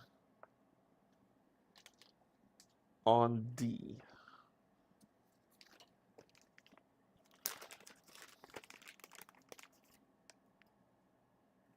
Okay. All right. And then 4. There's nothing to read. This is just where it goes.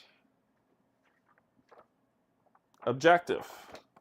The players lose if any hero is defeated. Use their arcane prism to destroy the machinery in the lab. Yep.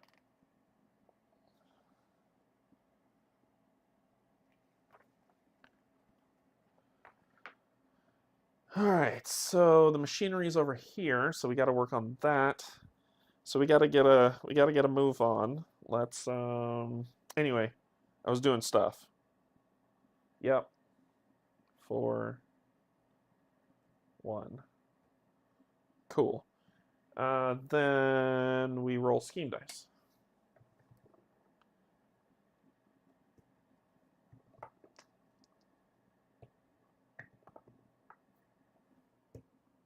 Okay.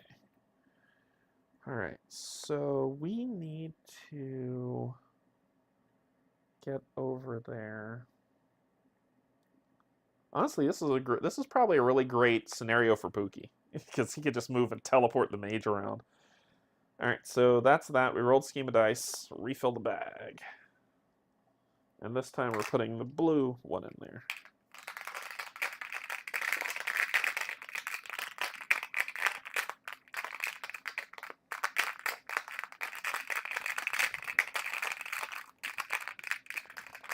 What we got going on? What we got going on? Gurky.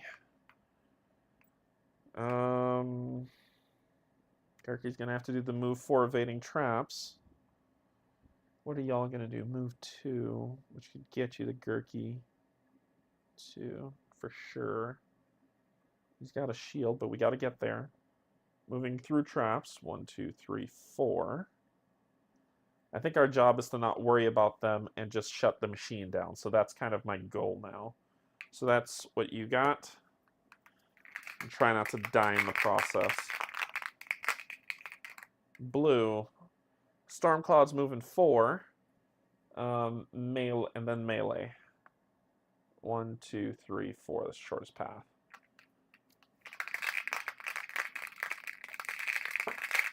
It hops mana pools.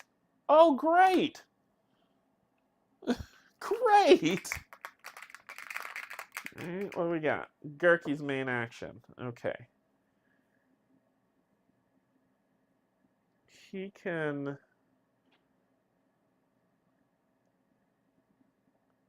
start hitting that guy. shenanigan and then hit that guy. I think it's the way to go. Gurky's got to go for the gusto, man.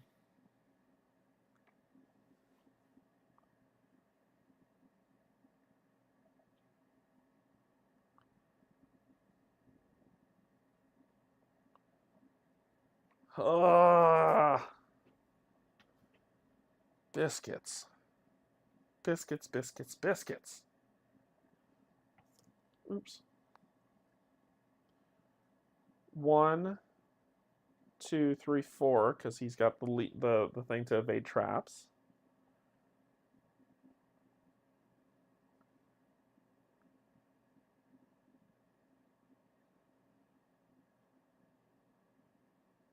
He'll then use this ability.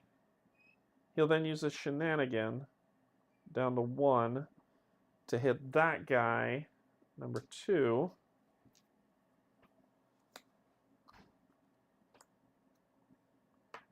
For 1 damage and weaken him. Then he's going to use this ability, the hit and run, 3 to leap 1, attack with backstab.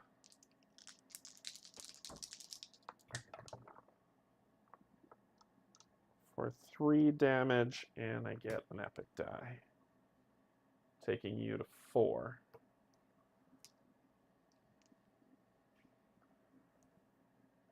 Yep, that's everything I got. That's everything I got. Okay, Eve. Eve is going to have to move 4 with her illusion. 1, 2, 3, 4. 1, 2, 3, 4. Do I have... I don't have a shenanigan. I have to move 4. 1, 2, 3, 4. 1, 2, 3. It's the best she can do. So that's her 2 actions. That's all she's got. Gray. So you are gonna attack this and kill it. Then you are gonna move 2, and that's it.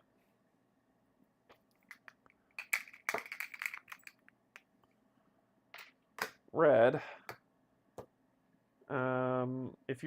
If this figure is adjacent to an arcane prism, point it at the prism and raise the track by 1.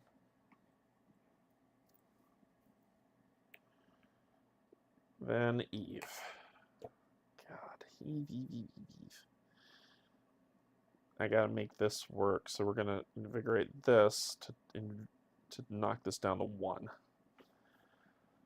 Gotta follow a whole plan. I got a whole plan and everything. And that is gonna end her turn. Check mana damage, nobody. Oh wait, you should have moved too, sorry. And you would have moved...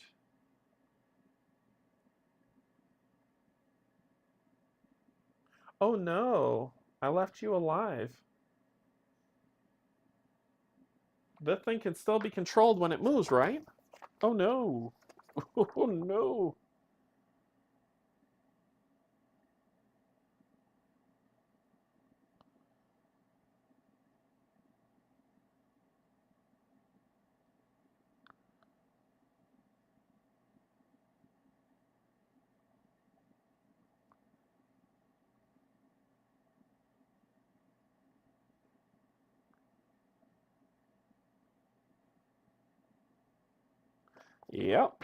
Yep. Tick, tick, tick. And he would have done the track 1 more. Yep. He can do that. I just have to rush through and... What's our objective? Oh my god. Oh my god. I left that jerk alive. I just need to destroy the machinery in the library. That's it. Okay, so then 3 more. 1, 2, 3.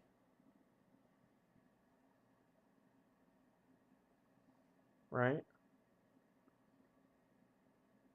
Yeah, this thing's gonna wake up. I don't think there's anything I could do about it. I should have killed him. I should have stayed and killed him. I got too nervous. Dang it. Alright, so... Well, if the machinery shut off, would it fire?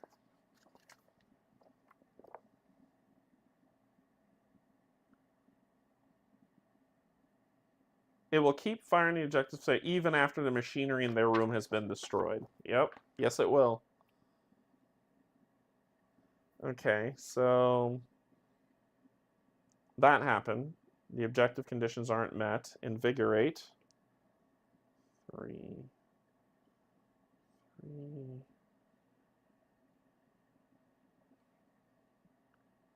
2. Roll scheme. You really don't need to. I should only be rolling 2 for you and you. Okay.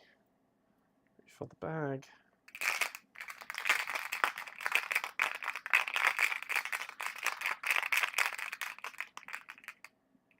All right, Gurky.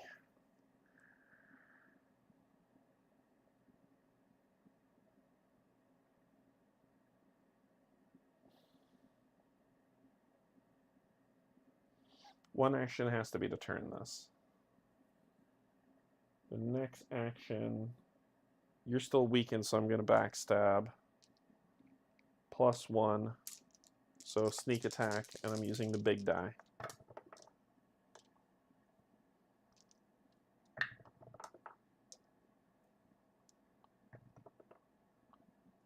So 2, 4, 6, 7 damage.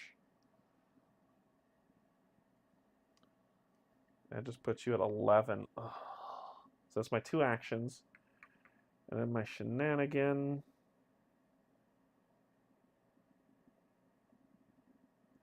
It's not enough. It's not enough.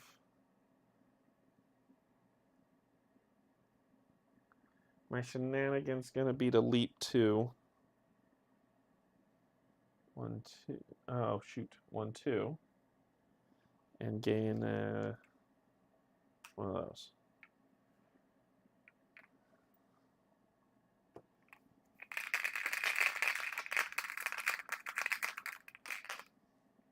Gray.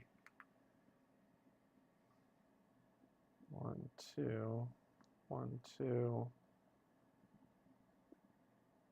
You're still closer. 1, 2.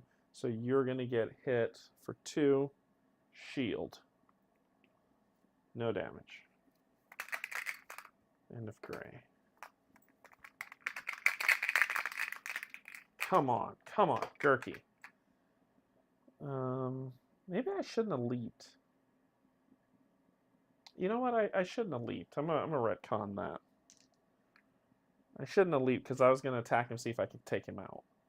So I shouldn't have leaped. So I'm going to attack him. He is weakened, so there's the 2 I needed, and I get the die back, and it would have killed him. I don't know why I decided to leap. That didn't make any sense. Alright. Okay, that guy's not going to use that. Eve's turn.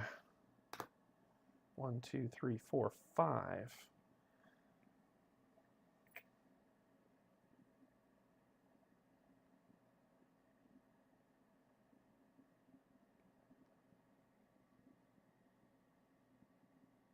You are immune to mana pools. Yeah, you. I can't change the targeting of that. So Eve's 1. I can have her just move 4. Yeah, because if we can shut it down, it'll work. 1, 2, 3, 4. And that's it. We know she's going to get punched at some point. That was weird. Okay, let's do her action. 1, 2, 3, 4. And then she is going to command that weird flying thingy to float you behind. Oh, no, she's going to tell this guy, right? 1, 2, 3, 4, 5. to move 3, 1, 2. So you'll take 2 damage. Number 2. Hey, number 2. You'll take 2 damage, and then you're going to hit your buddies for 3 when you move here. Actually, he'll do 1, 2, 3. So he'll take 4 damage, and then hit his buddies for 3.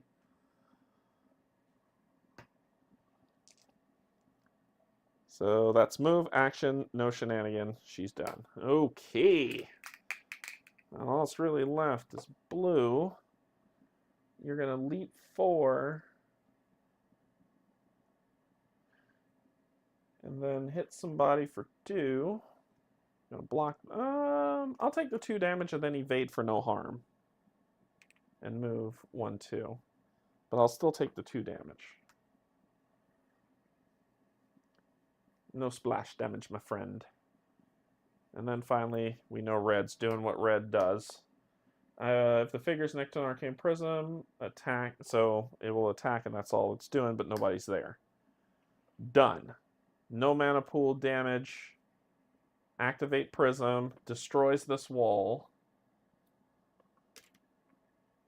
That'll fire. That'll fire. 1, 2. All right. Check objective. Remove the wall separating library from the instrument room, and then deploy the following instruments. A prismatic mage to B. An arcane elemental on C and F. Yikes. And a mana pool token on D. All I'm trying to do. That's all I'm trying to do. Where's D? Here. Is just redirect this thing. Where's the machinery here? Oh, this must be it. So redirect it there. That's all I need to do before the timer runs out. Okay, invigorate. 2, 4, 2, 2, and 1. Okay, roll scheme dice. Claw. Claw. Claw's not good. Claw's not good. Claw's bad, bad, bad. Let's go ahead and dump these in here.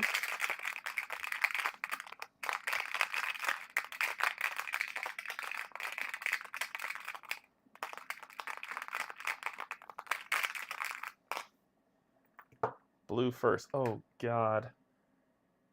Oh, God. Okay. 1, 2. Well, 1.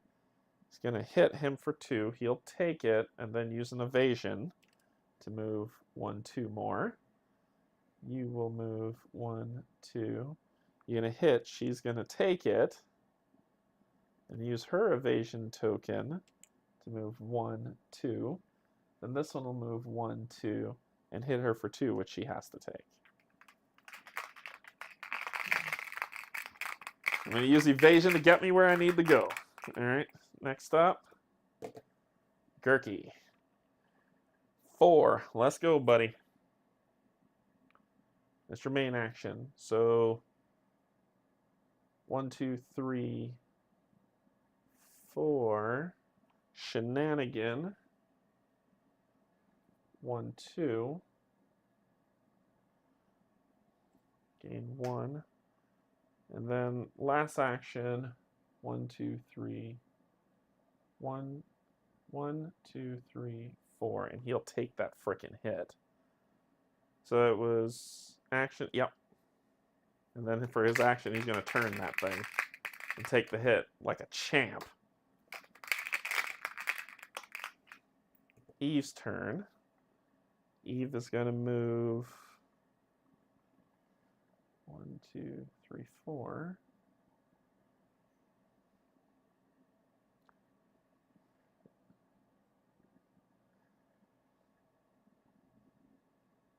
I can move the target 4 with this range 4 attack, which is what I'm going to do. I'm going to do cooldown on this and attack for 1 plus this. Number 2 should not be weakened. I don't know why that happened. So let's attack. That's 4/5. That's 5 damage on you. And then I'm going to pull you 1, 2. So that'll be 6, 7, 8, 9. So that's my first action to do that. Then my second action.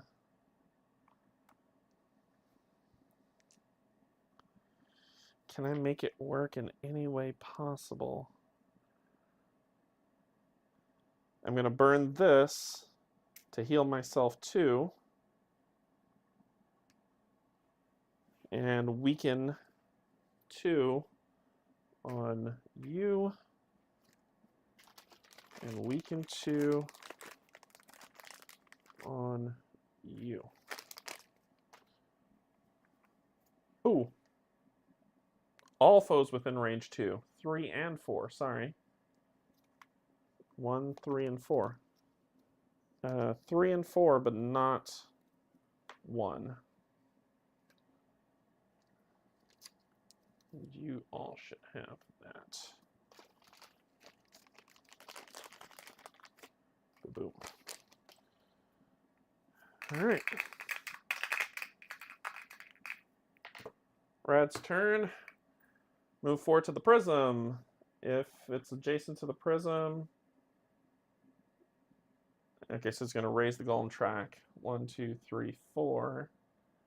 And it is going to raise the track by 1. There we go. Okay, yep. Well, that's the end of your turn. Then you're going to fire 1 going to that. East turn. Partial turn. 1, 2, 3, 4.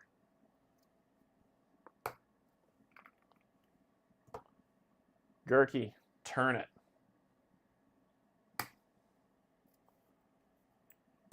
Gray. What are you gonna do? 1, 2, 1, 2, 1, 2. That's all you can do.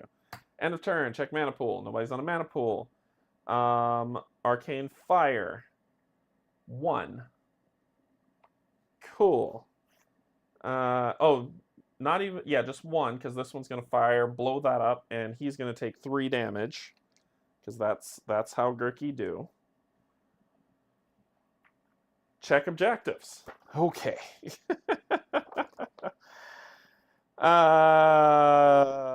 Let's see. If the arcane, let's see. Continue reading. If the objective phase in the machinery is destroyed, resolve the event power down below. The final panel explodes in a flash of brilliant light, only to be overshadowed by the sudden blast of each arcane prism shattering. The mages are thrown through the air, their energy sapped from their bodies, leaving fluttering robes drifting to the floor. Remove all arcane prism tokens from the map.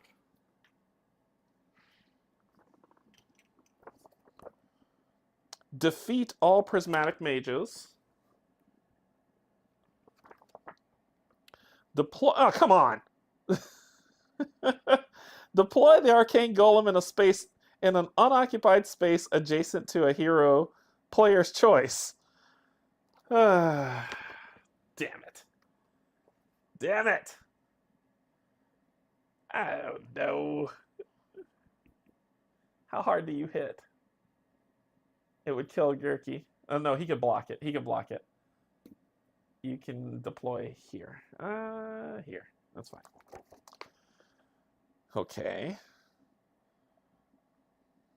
Deploy the additional foes listed in the reinforcement table below to unoccupied safe spaces adjacent to the arcane golem. Reinforce. Story mode, none. Thank God. Skip to event overdrive. Skip the event overdrive and read on. With a thunderous crash, Lord, the lid of the silver sarcophagus is thrown from its base. A flash of brilliant electricity makes your hair stand on end as a large shape hurtles through the air and smashes to the ground beside you. When the dust clears, you see the menacing construct. Its silver shell loosely held together encases an orb of pure energy in its chest. As its hands open, lightning arcs between its fingers, and with a blood-curdling scream, it lashes out. Tears. The arcane golem power level is determined by how much of it was powered by the arcane prism. If the arcane prism is less than 7, no, it's at, I get it. I get it. It has 17 health. I get it. This means all attack rolls against the golem that include yellow dice must also include the, wait, what? No! No! The Doom die is getting added to the game. So, sorry, at each tier, the golem's... The Arcane Golem's power level is determined by how much it was powered by the Arcane Prism. If the Arcane Prism track is less than 7, the Golem's Fortitude's 15, 1 Toughness token, and uses only its topmost scheme effect. At each subsequent tier, the Golem gets more Fortitude, more Toughness, and more keywords, and 1 longer scheme. Yeah, that's about right. Alright, so it's immune to mana, which makes me sad, because I was going to push it around the whole room. At each tier, the Golem's schema includes all effects up to a tier it reached. For example, if the Arcane tier reached 3, then its scheme includes Leap, then the melee attack, then the push, then the move. Whenever the Arcane Golem acts, it does its entire scheme up to a tier in order from top to bottom. Doom icon. At tiers 3 through 5, the Arcane Golem has the Doom icon. This means that all roll attacks against the Golem that include yellow dice must also include the Doom die, even at story mode. You roll the Doom die once as normal on attacks against the Golem, but avoiding the effect of Doom hits cost 2 unavoidable damage instead of 1. Ugh. We have to beat it to win. Okay, this just got hard. Did it say defeat everyone? I want to remove everyone. Defeat all prismatic mages. Damn it. Can I please get rid of those swirling vortexes of death? Guess not. Okay, so...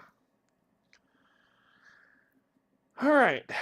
Well, invigorate. 1, 3... 3, 1, 1, 1, and clear. Alright, things are about to start hurting. Yep. Roll the schema die. So, mages have been defeated. Let's get rid of this stuff. There's no more of you. You're all still around. You're all still around. So, schema die, I just need 1, which is this. Okay, then we're going to take out the red and add the yellow. No, Matt, I know. This is the worst. All right, we got to break this bad boy down. Come on. Come on. Damn it. Damn it, damn it, damn it. Oh. Them. Okay. 1, 2, 1, 2, 1, 2. Okay, come on. Come on, game. Please. Please. Please, please, please. Eve. Okay. Alright. Eve. Eve has to prep. The Golem has 3 toughness tokens, just so I don't forget. 1, 2, 4 toughness. No, 3 toughness tokens. 1, 2, 3 toughness tokens. And we're going to be rolling the Doom die, huh?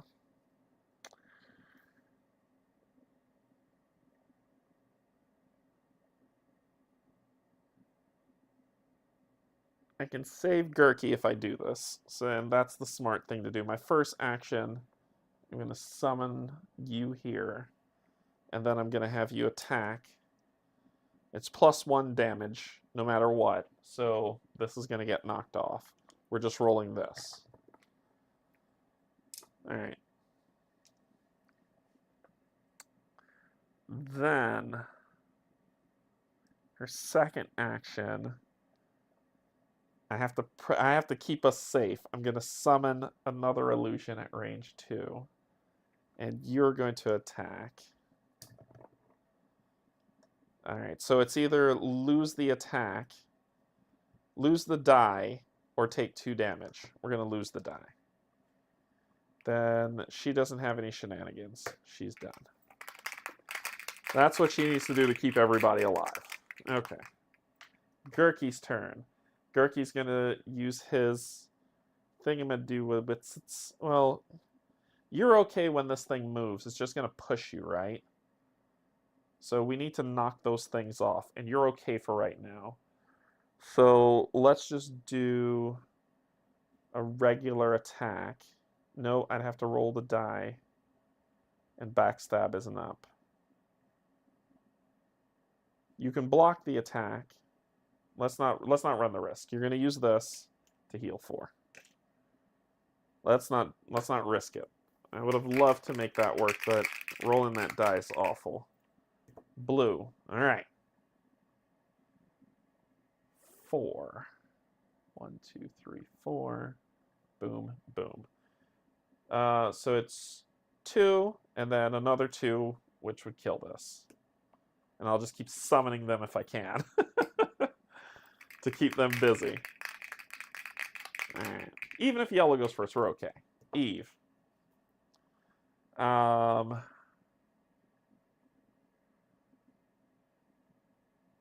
we're going to summon another one here. And then attack that one. And I got to roll the die. It's +1 damage anyway. So it just takes off another one. And that's that. Okay. Gurky. So yellow's going next. All right. So Gurky is going to, and you've got the harm effect, which we can trigger, which we can ignore. But Gurky's going to hit shenanigan. Hit shenanigan. Gurky's going to... You're not a big boss, so you can still be weakened. So he's going to shenanigan, final shenanigan, to hit you for 1, getting rid of this, but also weakening you. Because you're not a big bad, you can be weakened. So then, let the fun begin. Gurky's going to do, now that you're vulnerable, 3, leap 1. I'm going to move here. Then we're going to attack with 3 dice. Plus that die. And that's a blank, buddy. So that gives us the epic die, and that's 3 damage we're putting on this guy. First blood. Second action. I'm not going to move you at all. I want you to stay right where you are. Second action, I'm going to just regular attack 2. And this die. Okay, so let me reread the rules on this die. I believe it's either take damage or. The red die is the doom die. It has 3 faces, blah, blah, blah. When an attack roll includes a doom die, roll it along with the other dice. If the doom die comes up blank, it has no effect. If it comes up with one of the horned heads, then the rolling player has a choice. They must either take 2 damage, per the rules of this scenario, that cannot be avoided in any way, or they may remove a damage die, yellow, of their choice. I am going to remove this one, hit him for 1, and gain the epic die. So that was Gurky's turn. Well played, my friend. Boom, yellow's turn. First thing, leap 4 to a foe. There's a foe right in front of you. You're going to attack it for 3. Kills it. Push 3, the nearest foe. You push me against the wall, I'm fine. Move 3 to that foe. You don't move. We're good. Okay. Perfect. No mana damage for anybody. Arcanes don't fire. We didn't kill the guy yet, but we're well on our way. Invigorate. Take that away. This goes to 2. 2. Take that away. That, and 2. And we got some work to do, folks. We got some work to do. Oh, wait. And then range 2, attack 3, all foes harm. I will not take the harm. So you will hit... Oh, block 2, I'll take 1. Sorry, I missed that. Because you're a tier 3. And you're going to hit me for 3 going to 5. And you're going to pull me 1.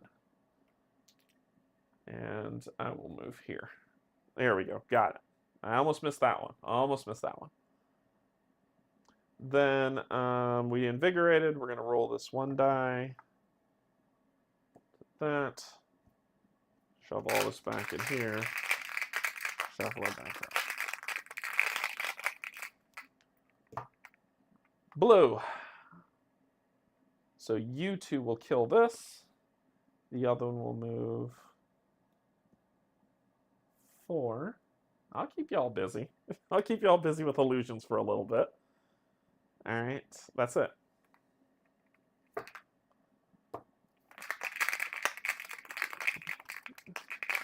I'll keep them busy with illusions. You keep fighting that guy. Gurky. You keep fighting that guy. So he did attack with weaken. It should be 1 less. So I should be at 4. And you would not have taken any damage because he was weakened. And the weaken would have fallen off. All right. I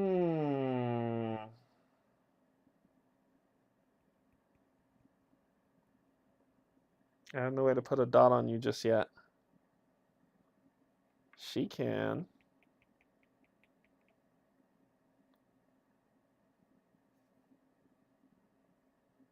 Actually, you would have been stunned. You should be 2 back than the others. When I stunned you when I moved you here, so that's where you should be.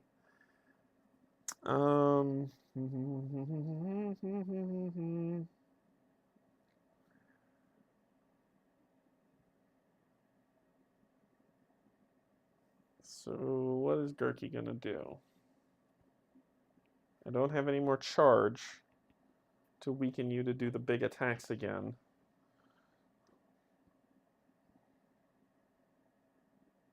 Honestly, I don't think he can. All he can do is just regular attack. This and then that.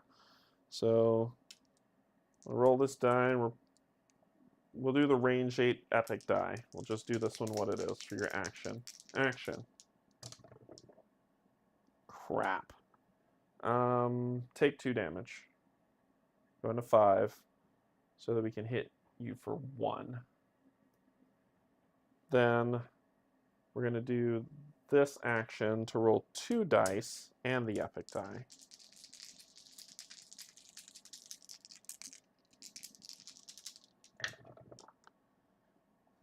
Okay, that's better.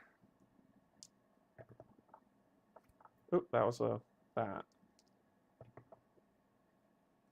So we got 2, 4, 5, 6, 7 damage. That's 12 of 17. Pretty cool, dude. And then a shenanigan, you're going to use one of these charges to heal down to 1.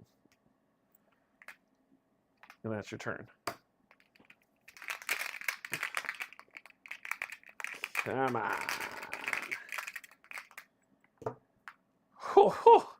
And I used the 2-1 on this, so this should have been on cooldown. Okay.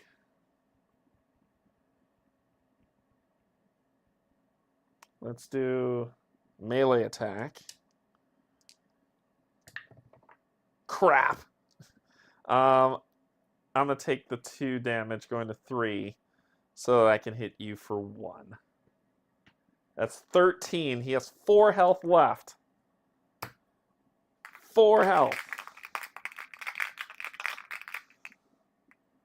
Gray. 1, 2, 1, 2, 1, 2.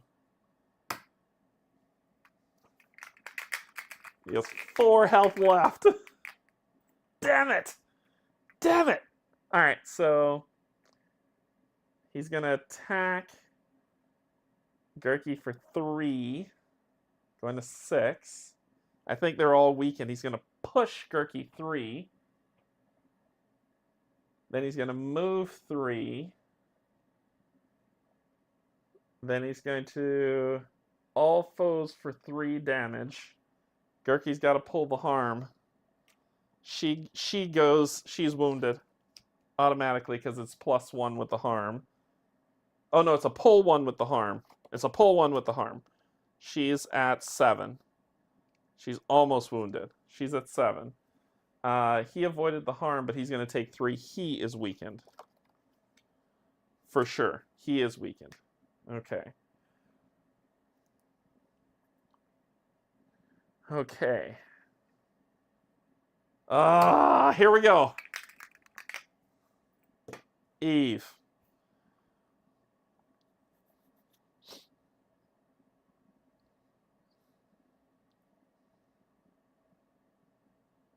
Eve is going to summon something here, and it's going to attack.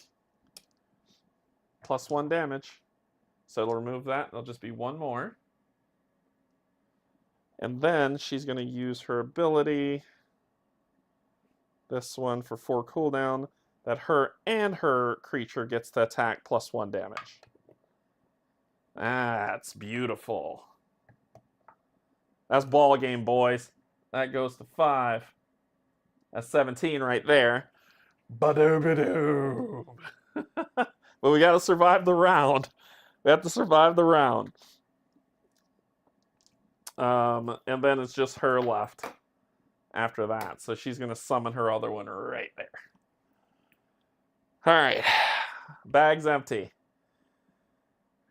Objective, we won. Oh, boy. Woo.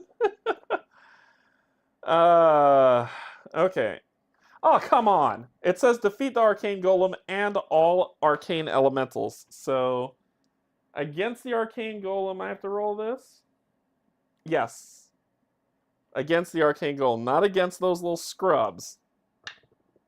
So, I'll get an epic die, and I deal 1 toughness off of 1. I've been so focusing on him. Alright, that's it. We didn't meet our objective. Invigorate.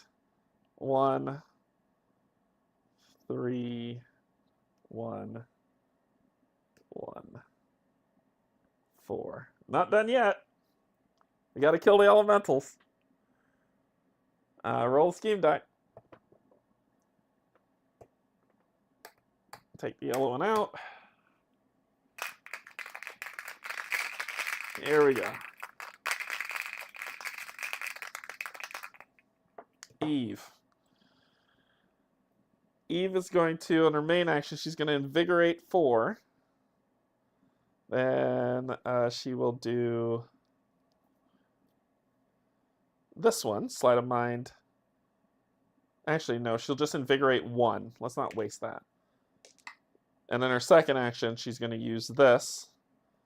Enemy at range 5, should be you, are going to move back 1, get stunned. Let's make sure we put the right one on there. And then knock off both of these. And these would have come off on their attacks. Okay. No shenanigan. Fun. Eve again. Well, Eve again is going to... I mean, far be it for me not to do this. Dismiss and that's not, oh, it has to be range 2. I don't want that thing to take damage. And I need the melee to happen. What else can I do? Let's just invigorate 3 for next round. Or not. We can do this. Let's do that. Range 5. Attack 1 foe. Y'all are all susceptible to blast now, so enjoy it. That'll be to number 4 who will die. Oh no, you have 10 health. Jesus. Thought y'all had more than that. So that'll be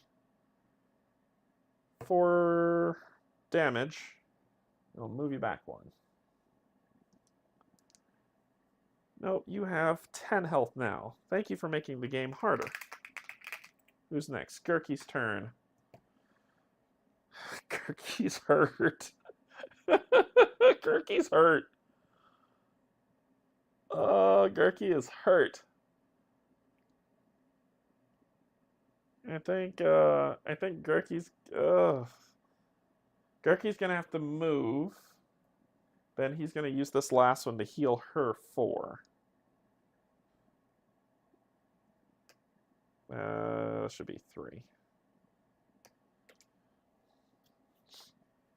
That's his action shenanigan. And his other action. I don't know.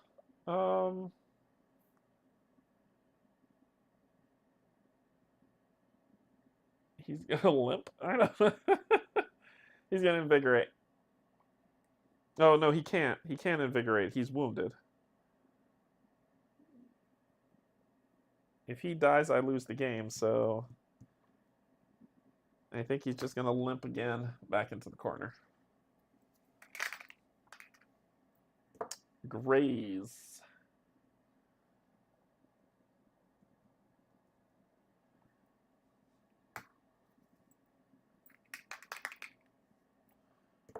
Come on, dude. Killing me. Nope.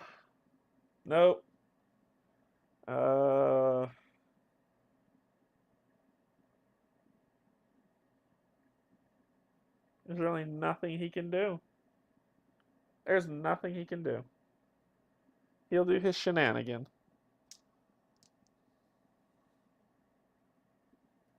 So let him 1, 2 back into the corner and gain an evasion token. I was hoping they would move before his turn, but here we go. 1 stunned, and the others are moving 4 here, and you'll hit for 2. Then you'll move here and hit for 2, killing that. And that's your turn. Bag's empty. Blah, blah, blah, blah, blah. Invigorate. 4, 2, off, 3, 4. 1, free, and 3. Cool. So, roll scheme. They're going to continue, keep marching forward slowly.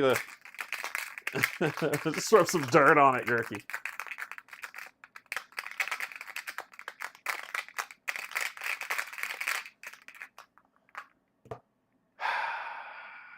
Damn it. You were stunned, so you lost that. Oh, God, we might lose this.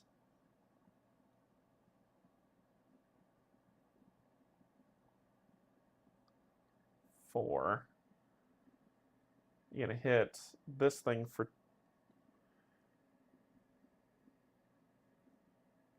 She's going to get hit for 6, which will wound her. Like I said, we're close to losing. If we don't kill them now, we lost.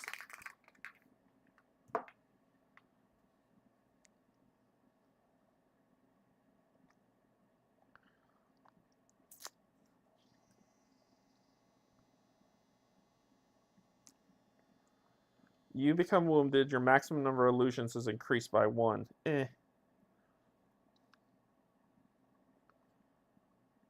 Well, she's surrounded, so this is just going to happen.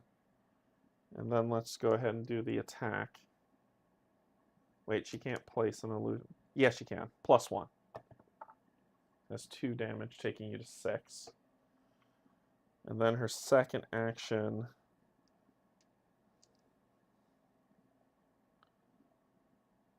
...4. And she'll do this +1.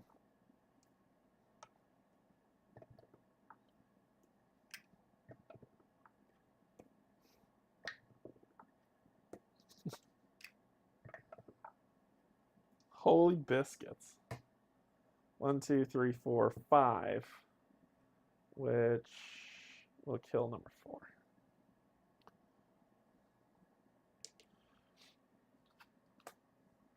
Okay, so that was her 2 actions, and she has no shenanigan.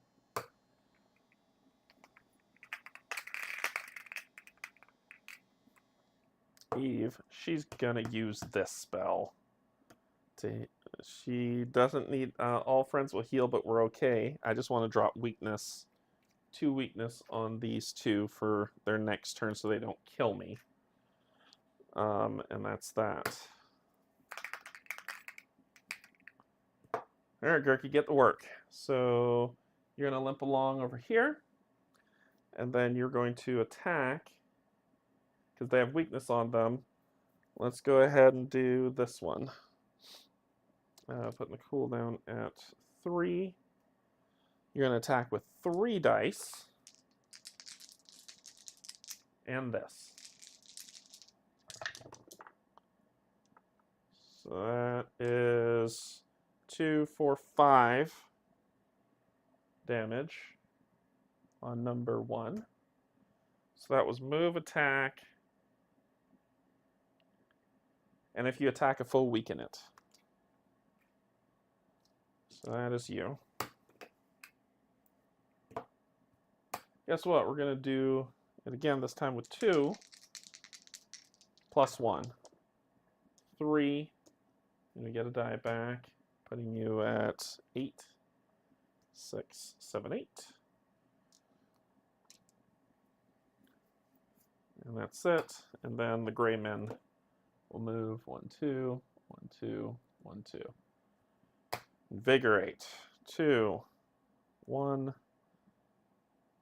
3, 3, 3, 2, 3, 2. And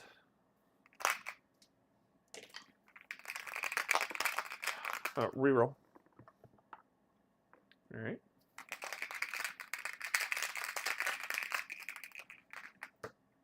They always go first, but they're weakened, and they're doing 2 damage. They're doing no damage to anybody. So no damage. Kick rocks, you bastard. That's the reason why I weakened you. Eve is going to drop another illusion here and let it do its attack on number 1. Which is 5, which is enough to kill number 1. Then, oh my god, gray. You were here, and you were here. All right, you'll attack that for 2. And you're not next to anybody, so 2 damage on number 2. 1, 2, 1, 2. That's all you got. Eve's turn. She's going to spend her action to weaken you again for 2. Everything within range 2 gets weakened to 2. So it'll be you. And that's it. All right. Then she will... all she can do is attack. So attack. Plus 1. So 1 damage to you. Sorry, the 2 should be on. Right? Yeah, number 3.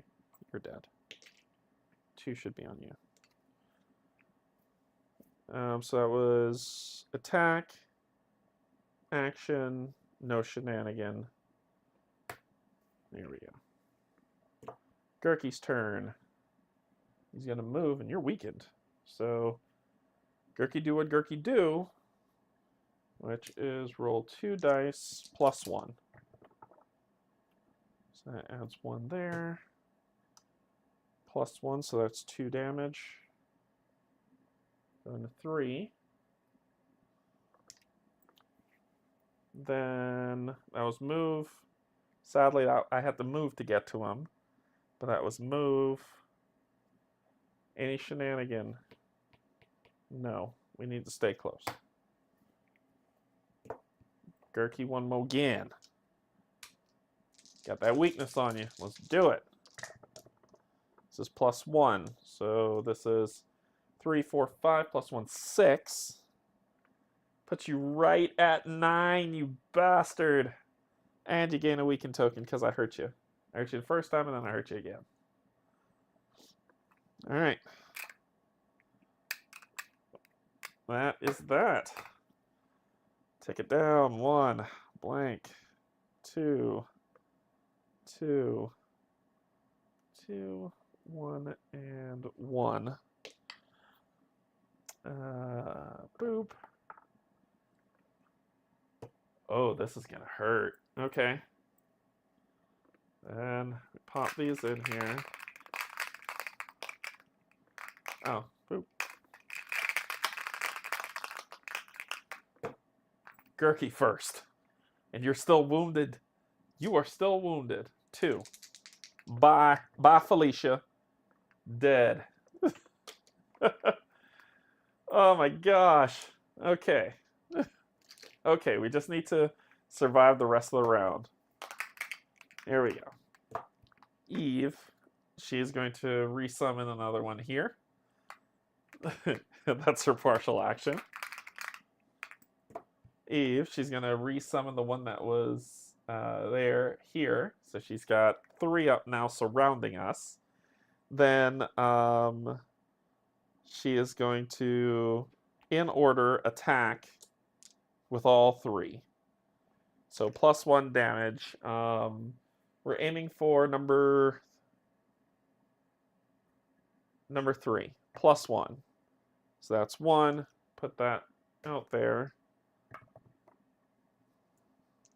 So that's 2. Remember, it's +1. So the first one was 2. This one is 5. That's enough to kill you. Number 3, you're dead. And then the final one. It should be 4. It should be 4 attacks inbound. So that'd have been her. Yeah. Actually, it would have just been 2. We're good. That kills it. I don't get any more. So that was her action.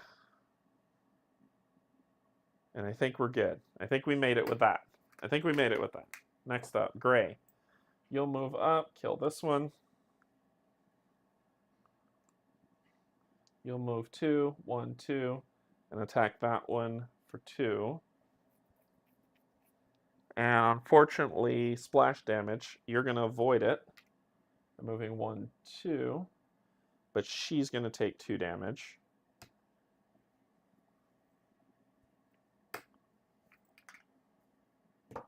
Blue's dead. And Gurky's in the right place. First action. I'm just going to attack your face. Let's do this one as my first action. Let's see if we can clear the board. 4. Move. Attack. It's 2 damage on you, killing you. That's the whole purpose of it. And then move 3. I'll go back right here. And then my second action, I'm just going to attack you with this die. Let's clear the board, people. That's 3. You're dead. That's how you clear a board. Empty bag. Objective. Because you pissed me off. Stupid arcane elementals. Made a brother mad. Alright, so. Yeah. Yeah. Epilogue. Epilogue. With the battle over, Zot very quickly but very, very carefully disables the ancient order of mystics' malfunctioning prism devices. Judging by the soft blush glow that seems to, or bluish, sorry, glow that seems to emanate from, well, everything, the immediate area is still experiencing much higher magical radiation than what would be considered baseline. At least the death beams and the horrible humming have finally stopped. You take the cache of magical weapons into custody and free the goblins from their bindings and their uncomfortable-looking bag hoods. They are grateful for your timely and surprising intervention, and their profuse and squeaky thanks echo across the observatory dome in a cacophonous din. You're welcome, says Deirdre, smiling benevolently. Can you tell us how you got here? The goblin who made the valiant escape attempt, damaging the prismatic machinery in the process, steps forward. We was wandering around the mountains, looking for more shiny stuff for King Torgelsnorf Dunkelin, first of his name. May he live a longish time, if not forever, shouts the other goblins in unison. Your party glances back and forth at one another in a kind of grim bemusement, wondering what Torgelsnorf would think of you rescuing his subjects. Maybe you could ask him the next time he takes it into his head to conquer Greyport. Anyway, continues the goblin, these tallish folk came up into the mountains from the Greyish Port. They popped sacks over our heads and took us their prisoners to sell to these misty mystics. They said they were runners, but they never did run anywhere, as far as I could tell. Mostly they just be loping across the mountains like the tallish folk do. Runners, says Gurky, passing a hand through his unruly hair. That's not good. No, interjects the goblins. Then they were to get paid in shiny weapons, which would only make the betterish at grabbing even more green skins. We have a lot of evidence now, says Zot, both that the ancient order of mystics is back in operation and that they are misappropriating Collegium equipment for their own nefarious ends.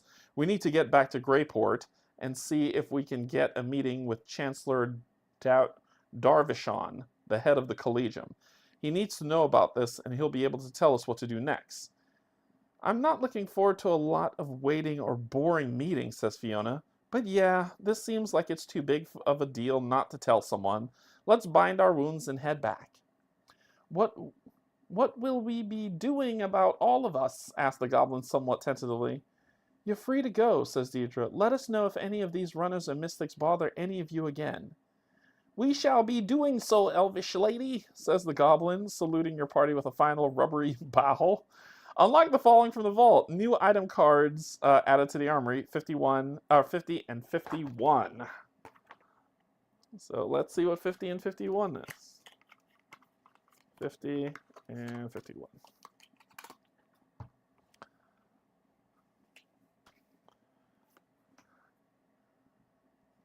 Orbital of Impact.